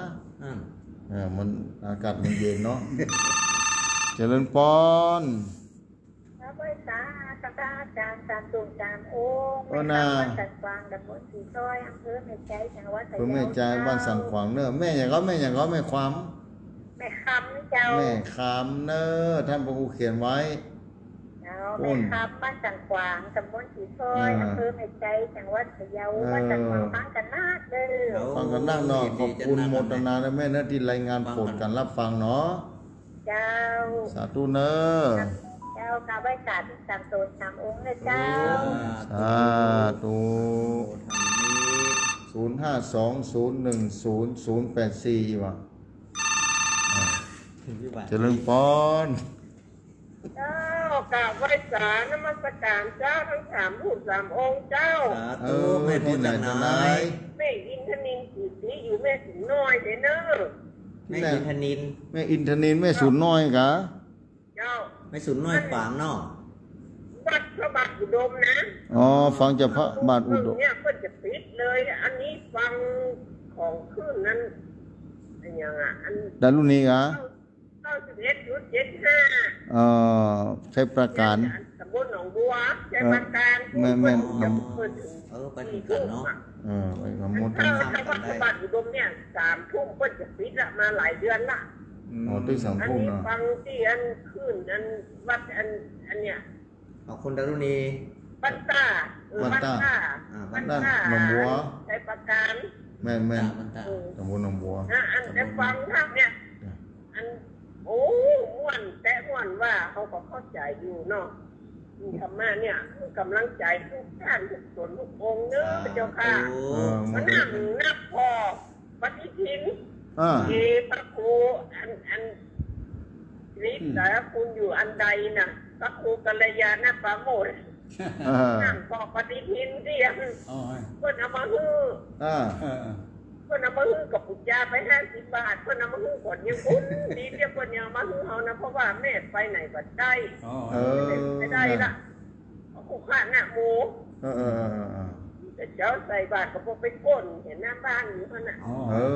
ฮ้ย โยมมันก็เอาของลูกมาส่งบ้านเขาก็ให้ใส่บาตรไปเปิดนี่กัน อ๋อ วันเนี้ยเราก็ม่วนก็อยู่กับธรรมะเนี่ยถึงวันไปได้เรียกอะไรอย่างนั้น นะครับมันต้องเครียด ไป แน่ มันนึกเหมือนเสียใจ ยินดีจะนั่งกันไหมเนอะ คือกำลังใจทุกท่านทุกตัวทุกองค์เนอะ สาธุ อันนั้นพระสัพพิสารคุณพระกัลยาณประโมทบอกว่าอันว่าวันนั้นใช้ชยานันโทอยู่ตัดใดเขามาไล่พอปฏิทิน อ่านแล้วเนาะ หันแล้วเนาะ ได้หันแล้วเนาะแม่เนาะ หันละ เพราะว่าได้ปฏิทินมาโอ้ยเป็นว่าบุญเขานักแกเนี่ยได้ปฏิทินมานี่เขาได้พอเพิ่นเนี่ย ได้พอ ไว้บนหัวเนี่ยก็พอเพิ่นถึงวันเนี่ย นะครับ สาธุในจังค่ะ 052010084นะปฏิทินมีประโยชน์เนอะบางคนเพิ่นบ่ได้โหจักพอที่ปฏิทินบุญเจริญพร พระเจ้าหน้าพระภูสัตว์สัตว์องค์ สาธุเจริญ ที่ไหนตั้งได้ พระกัปปานเจ้า คำปาน ให้คำปันบ้านเราสันปิงเนาะ นี่ประดาย หันแล้วบ้านเราสันปิงนี่นะกลายไปตั้งสปูไหนก็ แล้วมันได้โทรหาพระภูเขา นั่นกันนึกว่าหายไปตั้งได้นะโทรมาพ่องกะมนไหนเตื้อฟังอยู่เนาะบุญฮัสสาเนอแม่เนอฟังไปใจเนอแม่เนอสาธุ052010084เหนียวแน่นเหมือนกันเนอะตะกี้มีได้บกคล้องเด้อเนาะเอาเจริญพร วิสาเจ้าหน้าจารย์ท่านผู้สันตนสันองค์เจ้า สาธุอยู่ดีมีสุขบุญรักษา เจ้าพระวิจารณ์มีพระเจ้าทองเจ้า แม่สายทอง เจ้า การ บุญรักษาเนอ แฟนเหนียวแน่นกันเนาะ เจ้า อันนี้ดั้งเดิมนั่นแหละแฟนพันธุ์แท้ ธุ ตั้งแต่ต้นละแม่สายทอง เข้ามาเลย052010084เข้ามาอู้จากกันได้เลยสตาสาธุชนทั้งผู้ฟังต่างหลายเอ่ รับ ย ลากกันหมดแล้วก็ เจริญพรเจริญพรที่ไหนตั้งได้แม่อยู่ที่ไหน แม่จะขับเจ้า แม่เกียงค บ้านชุก ำบ้านแม่สุข เจ้าเพื่อวันอยู่เจ้า อำเภอวังเหนือจังหวัดลำปางอยู่ดีมีสุขเนอะบ้านแม่สุขบ้านเกียงแม่เกียงคำเนอะสาธุ มาครบสามองค์เลยมาครบ3 องค์เลยแม่เนอะ องค์สังองค์สังอง ไว้ ค์ ขาถึงสามองค์นะเจ้า สาธุ ขอให้แม่สุขภาพแข็งแรงสมบูรณ์แข็งแรงเนอะ 052010084เจริญพรเนอะสตาที่นอนบันลับกันดียังบันลับเตื้อกันดีที่ฟังวิทยุให้โทรมาอู้จ๋ามาเจริญพรบอกขึ้น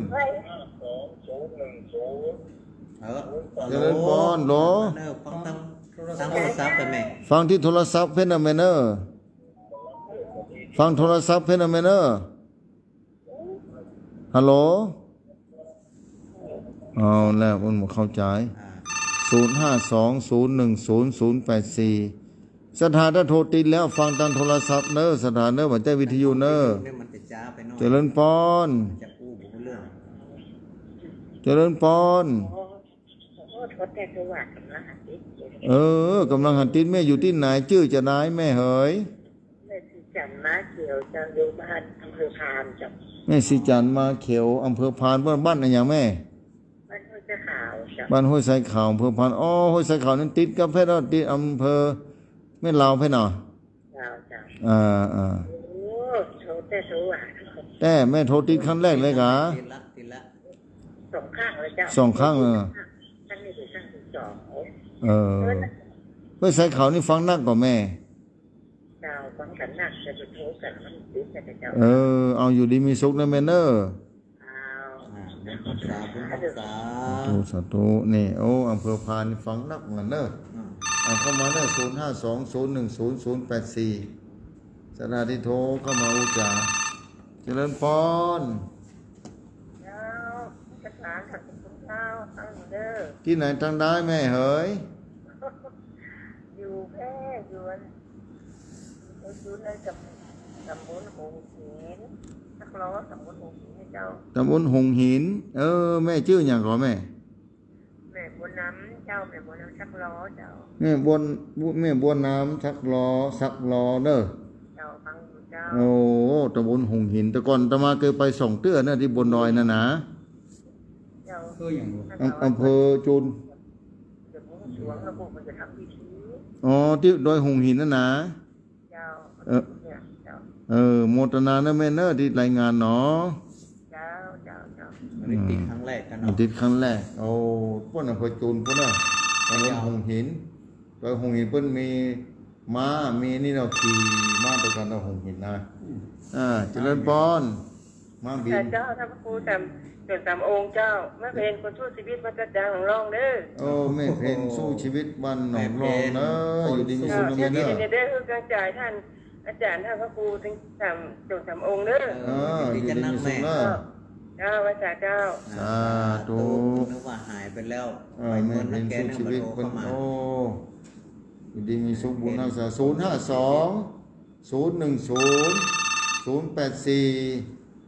เอาโทรเข้ามาอุจาเนอะเจริญพร พระเจ้าพระอาจารย์พระครูทั้งสามตนสามองค์ นั่นที่ไหนทางใดแม่ชื่อหยัง แม่ส่งแรงมาให้น้ำเย็นและเคยเรื่องฟ้าจังหวัดลำปาง น่าแม่กงแรงมาแล้วได้ทั้งมื้อเหล่านี้ชาวสวนตามองค์ทุกนี้มื้อเหล่าแล้ว แม่กงแรงแม่กงแรง ครบถ้วนแม่ ไม่ดำกัน เติมกันน้ำใจ มันเว้นน้ำเย็น อ๋อขอบคุณนั อก ยู่ ๆ ดี เน มีสุข อะ นะ ติดตามกันอยู่ตลอดเนาะ เจ้า จ้า นี่แม่โตคนนึงนะมาได้ชมแม่อย่างก็ดูดีอยู่บ้านสมดี สาย นะ ต่อไป 052-010-084 มาได้อยู่เนอะ มึงรีบมีสักสายเนี่ยวันนี้ มันรีบไปได้สักสายแล้วนะเจริญพร สวัสดีครับ โอ้ ที่ไหนทางใด ปอสมยศแผงรอยอยู่ยังหัวเป้าครับหมู่หก พ่อสมยศแปลงร้อย ผู้ฮก หมู่หก หมู่หก อยู่ดีมีสุขพ่อขอบคุณเนอะที่รายงานผลการรับฟัง ฟังทุกวันโอ้ประธานเขา น่ะอนุโมทนาเนอะ ครับผมขอบคุณนะครับ อุบาสกคนแรกเนอะวันนี้นะ ก็ยมแม่ แม่ หมูนั่งก็เป็นวัสิกาปตกเสียง052-010-084 โทรมาได้แหมล้าให้สายอยู่เนอะมาติ๊กหลายสายอยู่ได้หลายสายอยู่ เข้ามาเลย05 วันนี้นี่ฝนตกนะสงสัยให้จะมีฝนตกมันกล้าโทรกับดาวพิยุกับหมด เจริญพร ติดหรอ ติดแล้ว ติดแล้วเลย โทษจะที่ไหนแม่ ฟังทุกวันฟังกูติดแล้วเด้อ อันกาแม่ชื่อหยัง เป็นกำลังใจให้เด้อ สัตว์ตูแม่ชื่อหยังขอ จันท้องเด้อ แม่จันทอง มาใจพะเยา อำเภอแม่ใจายจังหวัดพะเยาแล้วแม่น้อตั้งพูดฟังกันหลายคนหลายนี่อยู่ก็หลุดไปแล้วนั่นหลุดไปแล้วเอ้า 052-010-084 โอ้เข้ามาใหม่วันนี้รู้สึกว่าจะคนไก่นักเนอะ คนไก่นัก นี่กันเนอะ เอา052-010-084เข้ามาเนอะบางคนเปิดโอกาสคือคนไก่คนที่ไม่เคยโทรเข้ามาให้วันนี้ แม่น คนเข้าใจแล้วเฮ้ย เจริญพร เปิดโอกาสให้คนที่โทรบ่ค่อยติด เจริญพรติดแล้วเนอะ เจ้า ที่ไหนตั้งได้ ส่วนป้าเป็นหม้อเจ้า ส่วนปันแม่หม้ออีกหรอ เป็นหม้อเจ้า แม่ชื่ออย่างขอ ชื่อแม่อุไรวันเจ้า แม่อุไรวัน เจ้า ส่วน เจ้าขอปรึกษาพระอาจารย์เจ้า ได้มาว่ามาเลยแม่ นั่งสมาธินะมันนั่งได้เจ้าเนี่ยจะได้ในเจ้า นั่งมาได้กะ นั่งได้อยู่เจ้าแต่ว่าตั้งสติก็ได้นะแต่นั่งพยายามนั่งสมาธิเนี่ยจะได้จะถึงจะได้ ลดลมหายใจ ใจเย็นแม่กูก็ให้พอลมหายใจจะไปคัดได้สมาธิเนอะ เจ้า พ่อมาได้ พอมาได้พอลมเข้าออกจะบ่ต้องไปสมาธิมันเป็นจะได้จะไปกึดอันเนอแค่เขานั่งนิ่มๆนั่นแหละนั่งนิ่ม นั่งแล้วก็พอลมหายใจเข้าออกน่ะว่าลมหายใจเข้าจะได้ออกมาจะได้อีกอะไม่เหยจะไปข้าได้มันสมาธิถ้าข้าได้มันหนีเข้าไปกายละตัวหาบปะเนาะอยู่ดีมีสุขนะแม่นะ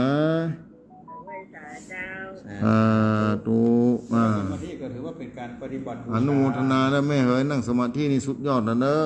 เป็นการบูชาพระเจ้าที่สุดดีที่สุด0520108084วันนี้มีคนมาถามเรื่องสมาธิอนุโมทนาเรื่องแรกก็คือให้มือจิตใจจดจ่อแม่อารมณ์ใดอารมณ์หนึ่งเนาะเจริญพรโอ้กราบนมัสการท่านคุณเจ้านั่นที่ไหนตั้งได้พ่อเหยโอ้โทรมาจากลำปางครับน่าลำปางพ่อชื่ออย่างหรอชื่อพยนต์ครับชื่อพ่อยนเนาะพ่อพยนต์พ่อพยนต์พ่อพยนต์เนอะครับผมพ่อฟังธรรมะแล้วเป็นจะได้พ่อเหยก็มันใจดีเนื้อหาสาระมีแก่นมีสารดีครับอันน่ะฟังแล้วก็บางอย่างเขาเป็นข้อคิดแล้วก็เก็บมาบางอย่างก็เก็บมาปฏิบัติได้เป็นเจ้าพูดแม่นครับนะครับเป็นธรรมะอย่างนี้ผมถือว่ามันเป็นการที่ว่าเขาสรุปไปในตัวอะไรเนาะคนฟังเข้าใจง่ายเพราะว่าจะเป็นคนสูงอายุก็ดีไปกลางคนก็ดีไปหลุดก็ดีก็ฟังได้ง่ายดีฟังได้ง่ายดีเนาะครับเข้าใจง่ายเพราะว่าเดี๋ยวเขาไปเทศกันเนี่ยกระทำเขาก็อธิบายอีกอะผมเข้าใจของคนมันนิดหน่อยครับว่าได้แก่นได้สารดีครับได้แก่นก็จะพอดีว่าคำกระโถยากทันขอบคุณพ่อเนอร์ที่มาอนุโมทนาด้วยพ่อเนอร์ครับขอการรับประการด้วยความเคารพครับสาธุครับจนลำปางสาธุลำปางเนาะพ่อพยนต์โมทนา0520101084แล้วกัน0520101084ใครมารับเพื่อได้เข้ามาเนาะลายสายได้ลายสายก็เข้ามาเนาะเข้ามาได้เจริญพรเจริญพรสวัสดีค่ะที่ไหนโทรมาจากทางใดที่ไหนอยู่บ้านแพร่ใต้บ้านแพร่ใต้เนาะจากอำเภอวังเหนือจังหวัดลำปางเจ้าวังเหนือจังหวัดลำปางแม่ชื่อหยังแม่ชวนรักสงบกำลังได้ฟังคืนนี้คืนแรกเจ้าโอ้แม่ชวนรักสงบนามสกุลเราตึงแนะนำมาทางธรรมนี่นะแม่เหยเจ้าโมตนะกำลังมันเจอนี่เจ้ากำลังครั้งแรกเลยกับแม่ครั้งแรกเลยเจ้าโอ้เปิดเมินแล้วเนอะสถานีนี้นะเจ้าผู้เลือกเจ้าดีแล้วแม่แต่เจ้าก็นั่งสมาธิทุกวันสวดมนต์ทุกวันนะเจ้าดีอนุโมทนาเนอะเจ้าโอ้ไว้พระสวดมนต์ทั้งวันเนอะดีอายุได้74แล้วจ้ะสุดยอดแล้วแม่โอ้นี่แหละบ้านปลายชีวิตเสียงคนหนุ่มเนาะนั่งสมาธิแต้แม่พอไปพอลมหายใจพ่องพอร่างกายพ่องโฆษณาสาธุด้วยเจ้าสาธุเนอะฟังกันไปเรื่อยๆนะแม่เนอะจะออกทุกวันติดตั้งแต่2 ทุ่ม 4 ทุ่มเนาะ0520101084ได้แหม2-3 สายที่สายอยู่เนอะเอา3 สายสุดท้ายสายเนอะมาได้อยู่เนอะเจริญพรครับวันนี้ไหว้สาครับนี่ที่ไหนพ่อบุญตานกับเจ้าข้าเจดีย์3 ยอดพ่อสมยศแผงท้อยพ่อสมยศแผงท้อยที่พ่อสมยศกะครับผมที่ตะกี้นะครับแม่นนะโอ้ขาดไปไงอยู่มาใหม่ครับโทรมาใหม่เนาะอยู่ดีมีสุขนะพ่อเนาะครับโอ้สุขเด้อครับอาจารย์ก็เหมือนกันจัดรายการไปเมินเนาะสาธุเนอะพ่อเนอะปีนี้ก็แปล48แล้ว78แล้วเนาะปีนี้78กะครับผม78ดีแล้วกะอนุโมทนาอยู่มั่นยิ่งเงาพวกกันเต่าก็ตุ้งรอยแล้วกันเต่าเดียวกัน80เต่าก็จะไปอยู่79ก็เท่าไหร่เหรอ78กะ78กะ ครับผม อ๋อตุลุง178เหมือนกันเนาะ 78เหมือน ก็ กัน จะไปงานทุลุงดอย อยู่ดีมีสุขเนอะ ก็จะไปที่วัดอัน พระราชจอมพอไปอยู่ก็วันพุกอ่ะ ไปครับไปวันปลูกไปอยู่ครับ นักการเนอะอยู่ดีมีสุขเนอะ ผม สาธุนะ อ้าว เนอะ ได้สายหนึ่งอ้าวในสองสาย สองสายเนอะ052010084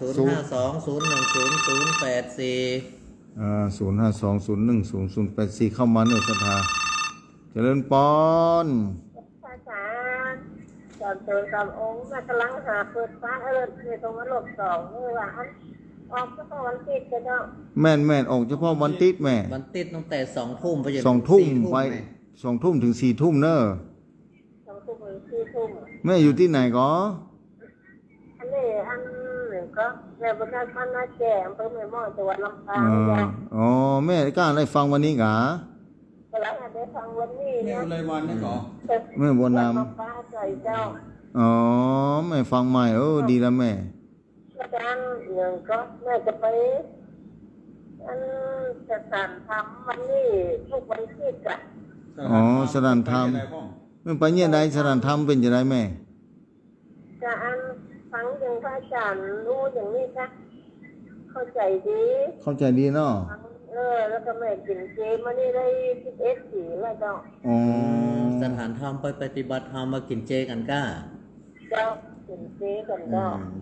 คล้ายๆกับลงเจเนาะแม่เนาะ เจ้าเจก็ อยู่ดีมีสุขนะแม่เนอะ อนุโมทนาเนาะแม่เนอะในส่วนบุญกุศล 3 มื้อเลยนะ ดีละอนุโมทนา จะนั่งสมาธิบ่ได้คดสวายบ่ได้แข่งคู่บ่ได้ขอโทษกับพระอาจารย์เด้อ นั่งย้อน เราเป็นหยังแม่ นั่งย้อนแข้งก็ได้ ก็ได้ นอนก็ได้แม่ อิริยาบถรับคือ